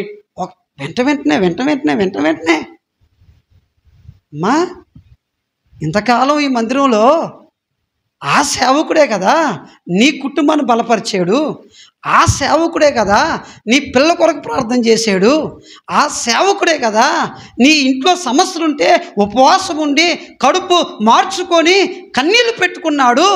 ఆ సేవకుని మీద ఇన్ని మాటలు అనడానికి నోరు ఎలాగొచ్చిందమ్మా? అంటే అన్నావులే, కానీ కనీసం జ్ఞానము కూడా లేకుండా కొత్తగా వస్తుంది ఒక ఆవిడ, నూతనంగా వస్తుంది ఒక ఆవిడ. నా సేవకుడు ఆ కుటుంబాన్ని బలపరచడానికి, ప్రోత్సహించడానికి, ఆ పిల్లలకి ఒకవేళ గిఫ్ట్ ఇస్తే ఇచ్చాడులే, రే నేను కొంటానులేరా నీకు అని ఒక 100 రూపాయలు పెట్టి అంతకంటే మంచి ఒక వస్తువుని పిల్లలకు కొనిచ్చి ఆ పిల్లలతో పాటు మీ పిల్లలు కూడా కలిసి దేవుని మందిరంలో దేవునిలో ఎదగగలిగేటట్టుగా నీ కుటుంబంలో ఉన్న వారిని సిద్ధపరచుకోగలవా? లేకపోతే నెక్స్ట్ ఆదివారం కనపడం ఇంకా మనం ఎవరి మీదమ్మా కోపం? ఎవరి మీద కోపం? పోనీలే క్రిస్మస్ వచ్చింది, ఒక 4 చీరలు పెడితే బాగుంటుందని ఆయన తన కుటుంబంలో తినవలసిన డబ్బుల్ని అలా పక్కకు తీసి ఆ డబ్బులు తీసుకుని వచ్చి 4 చీరలు తీసుకుని వస్తే 4గురికి చీరలు ఇస్తే ఎందుకు ఆ రోజు ఆయన పొరపాటునో లేకపోతే ఇంకోటో ఒక చీర మిస్ అయిపోయింది. ఆ ఒక్క చీర ముసలావిడి అంతే. ఈ 4గురికి చీరలు ఇచ్చారన్న సంతోషాన్ని మందిరంలో ఉండనీయదు, ఆనందాన్ని ఉండనీయదు. నాకు చీర రాలేదు అనే బాధ సంఘములన్నీ ఎంత గలిబిలి చేస్తుందో. ప్రోత్సహిస్తున్నారా మీరు? కొత్త వాళ్ళని, నూతనంగా వచ్చే వాళ్ళని ప్రోత్సహిస్తున్నారా? వాళ్ళని బలపరచడానికి ఏమైనా మీ డబ్బులు తీస్తున్నారా?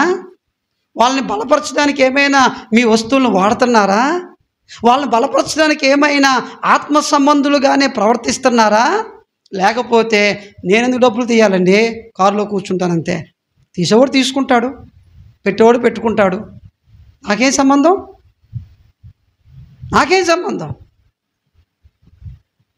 మీటింగులు పెట్టుకోవాలి, పెట్టుకుంటారు, లేకపోతే లేదు. ఎవరి గురించి పెట్టుకుంటారు మీటింగులు పాస్టర్ గారు? ఏమా ఎవరి గురించి పెట్టుకుంటారు?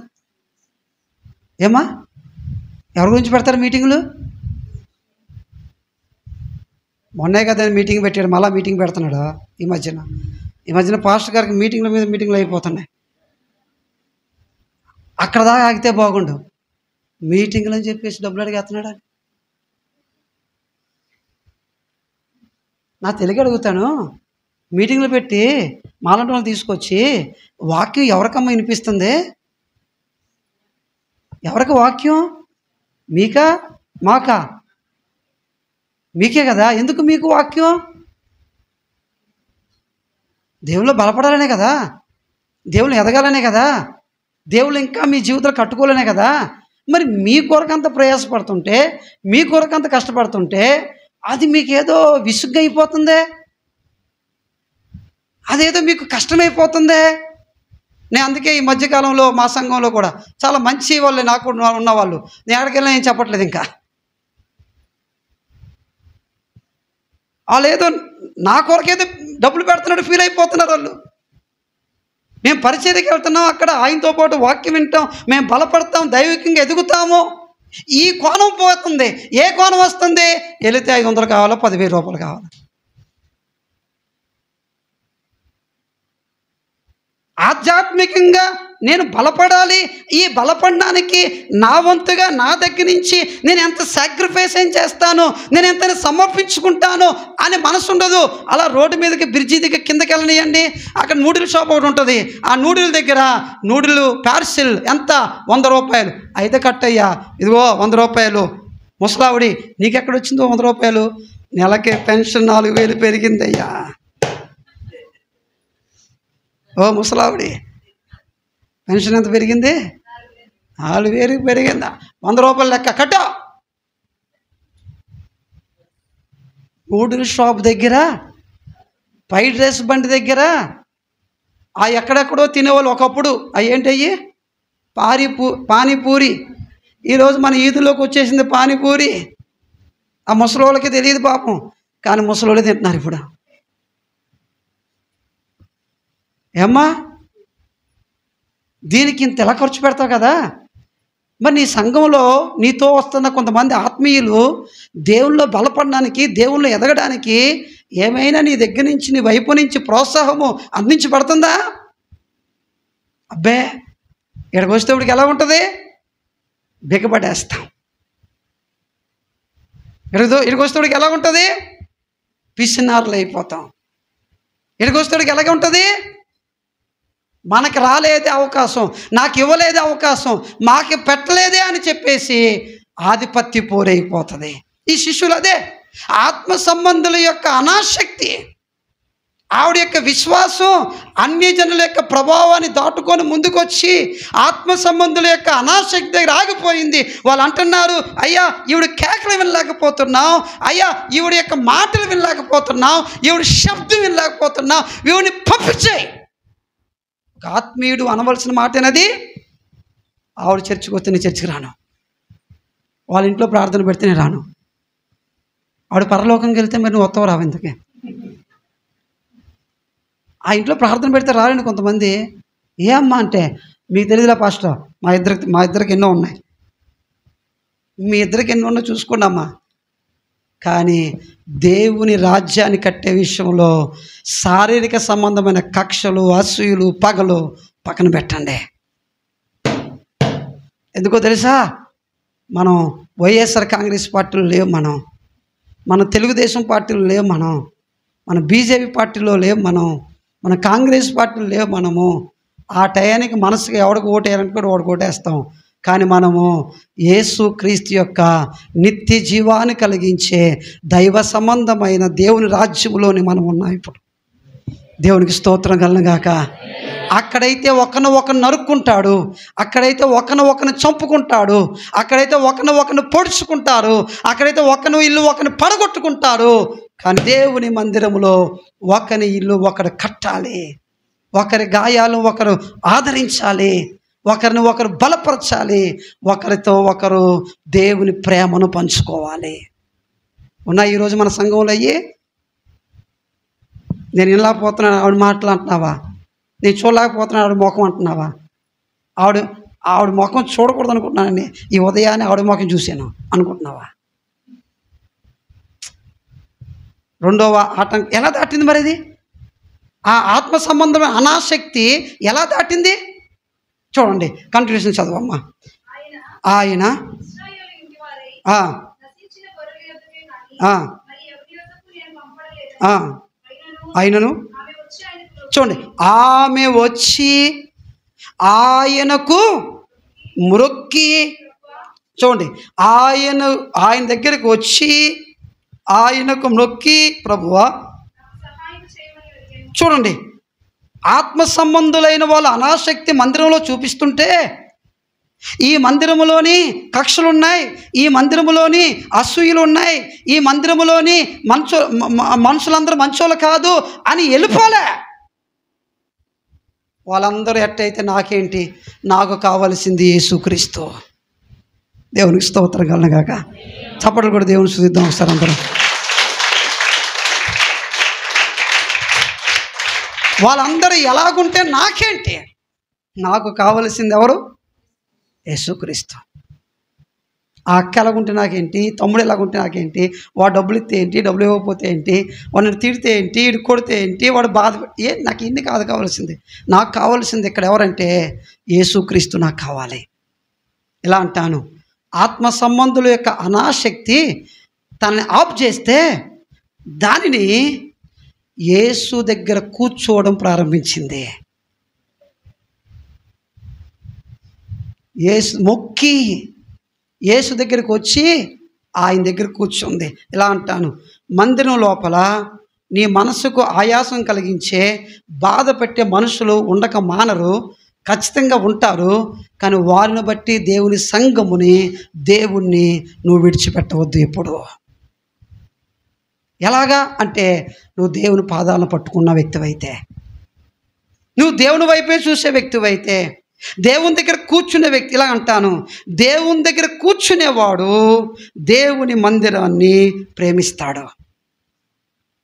దేవుని దగ్గర కూర్చునేవాడు దేవుని మందిరం యొక్క క్షేమం కొరకు ప్రార్థన చేస్తాడు.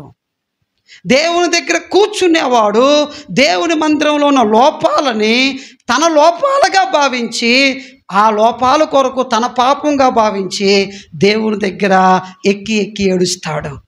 దేవుని మందిరంలో లోపాలని రోడ్డు మీదకి తీసుకెళ్ళి చూపించడు. దేవుని దగ్గర కూర్చునేవాడు దేవుని సముఖంలో పెడతాడు వాటిని తీసుకొచ్చి. ఇలా అంటాను, ఒకవేళ దేవుని సంఘములో ఎవరి మూలంగా నీకు ఇబ్బంది కలిగితే, ఇబ్బంది కలిగిన ఆ వ్యక్తిని రోడ్డు మీదకి తీసుకెళ్ళే హక్కు నీకు లేదు. ఎందుకంటే ఆ వ్యక్తిని, ఆ సమస్యని దేవుని పాదాల దగ్గరికి తీసుకుని వెళ్ళాలి. మనం ప్రభువు దగ్గరికి తీసుకెళ్ళకుండా దాన్ని వీధిలోకి తీసుకెళ్ళే హక్కు దేవుడు మనకివ్వడు. ఏదైనా నీ సంఘం లోపం కనపడినప్పుడు, నీ తోటి వారిలో లోపం కనపడినప్పుడు, నువ్వు ఆ షాప్ దగ్గరికి వెళ్ళి, ఈ షాప్ దగ్గరికి వెళ్ళి వాళ్ళ గురించి చెప్పడం కాదు, వాళ్ళ గురించి దేవుని పాదాల దగ్గర కూర్చొని ప్రార్థన చేయడం మనం నేర్చుకోవాలి. దేవునికి స్తోత్రం కలను గాక. హల్లెలూయా. ఆవిడ అదే పని చేసింది. అందుకే ఆమె విశ్వాసము ప్రశంసించబడింది. 2 ఆటంకాలు వచ్చినాయని చెప్పిన. ఏంటి ఆటంకాలు అవి? వదిలేస్తానులే.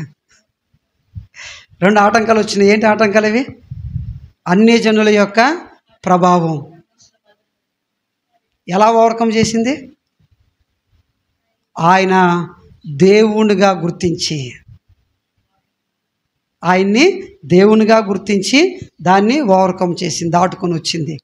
2 ఆటంకం ఏమి వచ్చింది ఆవిడకి? ఆత్మ సంబంధుల అనాసక్తి ఎదురొచ్చింది. దాన్ని ఎలా ఓవర్కమ్ చేసింది? యేసు పాదాల దగ్గర కూర్చొని దాన్ని ఓవర్కమ్ చేసింది. సరే, అంతా దాటుకుని ముందుకు వచ్చింది కదా. ముందుకు వచ్చేసరికి చదవమ్మా, ఈ 2 దాటుకుని ముందుకు వచ్చేసరికి చదవమ్మా. అందుకు ఆయన పిల్లల రొట్టె తీసుకొని కుక్క పిల్లలకు వేయుట యుక్తము కాదని. ఆగండి. అన్ని జనుల యొక్క ప్రభావాన్ని దాటుకొని వచ్చింది, ఆత్మ సంబంధుల అనాసక్తిని దాటుకొని వచ్చింది. మూడోదిగా ఎక్కడ ఆగిపోయింది? ఇప్పుడు యేసుప్రభు అన్నాడు, పిల్లలు తినే రొట్టెని ఎవరికి వేయడానికి కుదరదు, కుక్క పిల్లలకి వేయడానికి కుదరదు అన్నాడు. అమ్మా, ఎంత మాట అనేసావు ప్రభువా. అయ్యో, ఎంత మాట అనేసాడు యేసుప్రభు. ఏమన్నాడు ఇప్పుడు ఇంతకీ ఇండైరెక్ట్గానే? నువ్వైతే ఏం చేస్తావు? ఎవడరా కుక్క, నువ్వా కుక్క, మీ బాబా కుక్క, మీ అమ్మ కుక్క, అసలు వాళ్ళ తాత ముత్తాత దగ్గరికి వెళ్ళిపోతారు వీళ్ళు. ఆ బస్సులో కానీ ట్రైన్లో కానీ సీటు కచ్చిపేసి పడిపోయింది. వీడు వెళ్ళి ఇంకోటి కూర్చున్నాడు. సీటు బస్సు మీ నాన్నదా మీ బస్సు, సీట్ ఏమైనా రిజర్వేషన్ చేసావు నువ్వు? ఎన్ని అంటారో. పాస్టర్ గారు అక్కడ ఉంటే ఎవరు మాట్లాడలేండి. ఇప్పుడు 2 దాటుకుని వచ్చింది. ఇప్పుడు యేసుప్రభు తక్కువ బ్రేక్ వేసాడు. ఏమని బ్రేక్ వేసాడంటే, పిల్లలు తినే రొట్టెను కుక్క పిల్లలకి పెట్టడానికి కుదరదు అన్నాడు. అనంత జ్ఞానము కలిగిన దేవుడు, అనంత జ్ఞాని ఆయన. ఈ అనంత జ్ఞాని అంటే ఆయన ఏదైనా ఒక మాట చెప్పాడంటే ఆ మాటకి ఇంక ఎలా కౌంటర్ ఇవ్వాలి? ఇప్పుడు దానికి సమాధానం ఎలాగ ఇవ్వాలి? ఇప్పుడు జవాబు ఏం చెప్పాలి? ఇప్పుడు జాగ్రత్తగా మాట్లాడండి. అనంత జ్ఞాని అయిన దేవుని దగ్గరికి వచ్చి ఆ దేవుడు అంటాడు, పిల్లలకు పెట్టే రొట్టెను కుక్క పిల్లలు పెట్టడానికి కుదరదంటే ఆవిడ వెంటనే ఏమందో ఒకసారి చదవండి. ఆమె నిజమే ప్రభువా, కుక్క పిల్లలు కూడా తన యజమానుల బల్ల మీద నుండి పడు ముక్కలు. అయ్యా నిజమే, నువ్వు చెప్పింది కరెక్టే. అయితే ఆ పిల్లవాడు రొట్టె తింటున్నప్పుడు ఆ బల్ల మీద నుంచి ముక్కలు కింద పడ్డప్పుడు ఆ పడ్డ ముక్కలని కుక్క పిల్లలు తింటాయి కదయ్యా. అంటే ఇంతకీ ఆమె తనని ఎవరు అనుకుంటుంది? ఇప్పుడు నేలా అంటాను, దేవుడి దగ్గరికి వచ్చి మనం ఎంత తగ్గించుకోవాలో అంతా తగ్గించుకోవటంలో నామోసి ఏమీ లేదు. అమ్మా ఈ మాట మీ మనసులో ఉంచుకోండి. దేవుని దగ్గరికి వచ్చి కొంతమంది ప్రార్థనలో, అమ్మ పెద్దవాడి కొంతమంది ప్రార్థనలో నేను పురుగును ప్రభువా, నేను ధూళును ప్రభువా, నేను అది ప్రభు అంటారు. ఈ కోడలే అత్తగారి ప్రార్థన విని కోడలు పిలిచిందండి. ఓ పురుగో వెళ్ళరా అందా. అనగానే అత్తగారికి ఇంకెక్కడో, ఏంటే నిన్న కాక మొన్న వచ్చేవు నన్ను పురుగు అంటావా? అదే నువ్వే కదా ఇందాక ప్రార్థన అంటున్నావు, నేను పురుగును ప్రభు అన్నావు కదా. అయితే అదేదో అంటాను అక్కడ అంటే దేవుడి దగ్గర అంటావు కానీ నిజ జీవితంలో ఒప్పుకోమన్నమాట. అంటే వేషధారణ. ఇక్కడికి వచ్చేసి సొంగి ఇలాగా చీర కప్పేసుకొని ప్రభువా ప్రభు నేను తప్పు చేసి అలా చేసి ఇలా చేసి అంటావు. గబుక్కుని ఎవడైనా మీ ఆయన ఎవరైనా అన్నాడు అనుకో, అంతే నాగుపాముల పుస్సులు లేచిపోతావు. నీ క్యారెక్టరే కదా అది, నీ జీవితమే కదా అది. సమరయ స్త్రీ తనకున్న ఇప్పుడున్న పెనిమిటి తన పెనిమిటి కాదు, ఇందుకు మరొక 5 పెనిమిట్లు నీకు ఉన్నారు అని చెప్పినప్పుడు ఆమె ఊరిలోకి వెళ్ళి నేను చేసినవన్నీ నాతో చెప్పిన వాడిని చూద్దరు కానీ రండి అంది. అయ్యా అమ్మలారా, నేను ఇంతకుముందు వ్యభిచారంలో ఉన్నాను, ఇంతకుముందు భర్తలు మార్చేదాన్ని, నేను పాడు బతికిన జీవించాను, ఇదిగో నా పాడు బతుకుని గురించి చెప్పిన ఆ దేవుణ్ణి చూడడానికి రండి అని పిలిచింది. మనం చెప్పగలం అలాగే తెగించి కప్పేస్తాం. అది ఎవరికి తెలియకుండా. మనల్ని ఎవరు దేవుడి దగ్గరికి వచ్చి ఒకరు తగ్గించుకోమంటే తగ్గించుకుని మనసు ఒప్పదు. ఎందుకో తెలుసా? మనకు కావలసింది పొగడతలే. నీవు ప్రభువు మీద ఉన్న విశ్వాసము ఆ ప్రభు దగ్గర అనంత జ్ఞాని అయిన ఆ దేవుడి దగ్గర వచ్చినప్పుడు నీ జీవితంలో ఉన్నది ఉన్నట్టు ఒప్పుకోవడం నాకు చేతనవ్వాలి. ఎస్, మనం తప్పు చేసాం, తప్పు చేసిన వ్యక్తులమే. అయితే దేవా నేను ఈ తప్పు చేసి పొరపాటు చేసినని ఉన్నది ఉన్నట్టుగా ఒప్పుకోవటంలోనే మన విశ్వాసము ప్రభు చేత ప్రశంసించబడుతుంది. ఇలా అంటాను, చివరికి దేవుడికి కావలసింది నీ వేషధారణ జీవితం కాదు, దేవుడికి కావలసింది నీ వాస్తవమైన జీవితం. దేవునికి స్తోత్రం కలగాక. దేవుడికి కావాల్సింది ఏ జీవితం కాదు, పైన అలంకరించుకున్న జీవితము కాదు. నీవు ఏమై ఉన్నావో ఆ జీవితమే దేవుడికి కావాలి. చాలామంది ఒప్పుకున్నారు. యెషయా ప్రవక్త అన్నాడు, నేను అపవిత్రమైన పెదవులు గలవాడిని అన్నాడు. మరి అంత గొప్ప ప్రవక్త నేను అపవిత్రమైన పెదవులు అని ఒప్పుకుంటే మిగిలిన వాళ్ళ దృష్టిలో ఏమైపోతాడు? ఏమైపోతాడు? చిన్న చూపు కూడా ఇదేంట్రా, యెషయా ప్రవక్త ఇంత గొప్ప ప్రవక్త దేవుడి దగ్గరికి వచ్చి ఏమంటున్నాడు, నేను అపవిత్రమైన పెదవులు గలవని అంటున్నాడు, అదేంటి అని జనులు పక్కన వాళ్ళు ఏమనుకుంటారు అని కూడా ఆలోచించకుండా నేను అపవిత్రమైన పెదవులు గలవా నేను ఒప్పుకున్నాడే. దావీదు అన్నాడు, నా పాపము నాకే తెలిసి ఉన్నది, నేను పాపం చేశాను. బెత్షెబాతో పాపం చేశాడు, ఎవరికి తెలియదు అనుకున్నాడు. కానీ నాతాను ప్రవక్త వచ్చాడు, ఆ మనుషుడు నువ్వే అన్నాడు. వెంటనే దావీదు నేను పాపం చేశానని తను ఒప్పుకున్నాడు. ఎలా అంటాను, తన వాస్తవమైన జీవితాన్ని ప్రభు దగ్గర ఒప్పుకున్నవాడు దేవుని చేత ప్రశంసించబడతాడు. వాడు కోరుకున్నది వాడికి జరుగుతుంది. దేవునికి స్తోత్రం కలనగాక. కనుక అనంత జ్ఞాని అయిన దేవుణ్ణి వచ్చి నిలబడ్డప్పుడు తన వాస్తవ స్థితిని ఒప్పుకొని యేసు దగ్గరికి వచ్చి అప్పుడు యేసు ప్రభు అన్నాడు, అమ్మా నీ విశ్వాసం గొప్పది, నీవు కోరినట్టే నీకు అగునుగాక అన్నాడు. ఆ క్షణమందే తన కుమార్తె బాగుపడింది. దేవునికి స్తోత్రం కలనగాక. కనుక ఒకవేళ అన్ని జనుల యొక్క ప్రభావంలో నుంచి బయటికి వచ్చి, ఆత్మ సంబంధుల యొక్క అనాసక్తిలో నుంచి బయటకు వచ్చి, అనంత జ్ఞాని అయిన దేవుడి దగ్గర కూడా కొన్నిసార్లు మనం నిలబడ్డప్పుడు ఆ దేవుడు కూడా మన విషయంలో మౌనం అయిపోతే ఆ మౌనాన్ని మన వాస్తవ జీవితాన్ని చెప్పి ఆయన ఒప్పించి మన విశ్వాసం ఆయన దగ్గర ప్రశంసించబడాలి. ఎలా అంటాను, ఆమె విశ్వాసం, అమ్మా నీ విశ్వాసం గొప్పదనే మాట ఊరకనే చెప్పలేదు. ఆమె గురించి ఏదో సరదాగా వస్తే చెప్పలేదు. అన్ని ఆటంకాలు, అన్ని అడ్డులు, అన్ని పరీక్షల నుంచి బయటపడితే అప్పుడు దేవుడు చెప్పాడు నీ విశ్వాసం గొప్పది అన్నాడు. మరి రాత్రి కూర్చున్న మనలోని ఎంతమంది విశ్వాసాన్ని దేవుడు ప్రశంసిస్తాడు? ఎంతమంది విశ్వాసాన్ని దేవుడు ప్రశంసిస్తాడు? నాకైతే తెలియదు. ఒకవేళ నా విశ్వాసం కూడా దేవుని చేత ప్రశంసించబడాలి అంటే మొదటి మెట్టేటంటే దేవుని గురించి నువ్వు ఎరగవలసిన రీతిలో దేవుని ఎరుగు. రెండోది, నీ చుట్టుప్రక్కల మనుషులు ఎలాంటి వారైనా నువ్వు ఆయన పాదాల దగ్గర కూర్చోవడం ప్రారంభించు. మూడోది, ఒకవేళ దేవుని దగ్గర నువ్వు వచ్చినప్పటికీ ఆ దేవుడి దగ్గర నీకు రావాల్సిన జవాబు సరిగ్గా రాకపోయినప్పటికీ, ఆలస్యం అవుతున్నప్పటికీ, ఒకవేళ అక్కడ నీ వాస్తవ జీవితాన్ని ఒప్పుకోవడానికే నువ్వు ప్రాధాన్యత ఇవ్వి. కళ్ళు మూసుకుందాం, ప్రార్థన చేసుకుందాం. కళ్ళు మూసుకుందాం, ప్రార్థన చేసుకుందాం.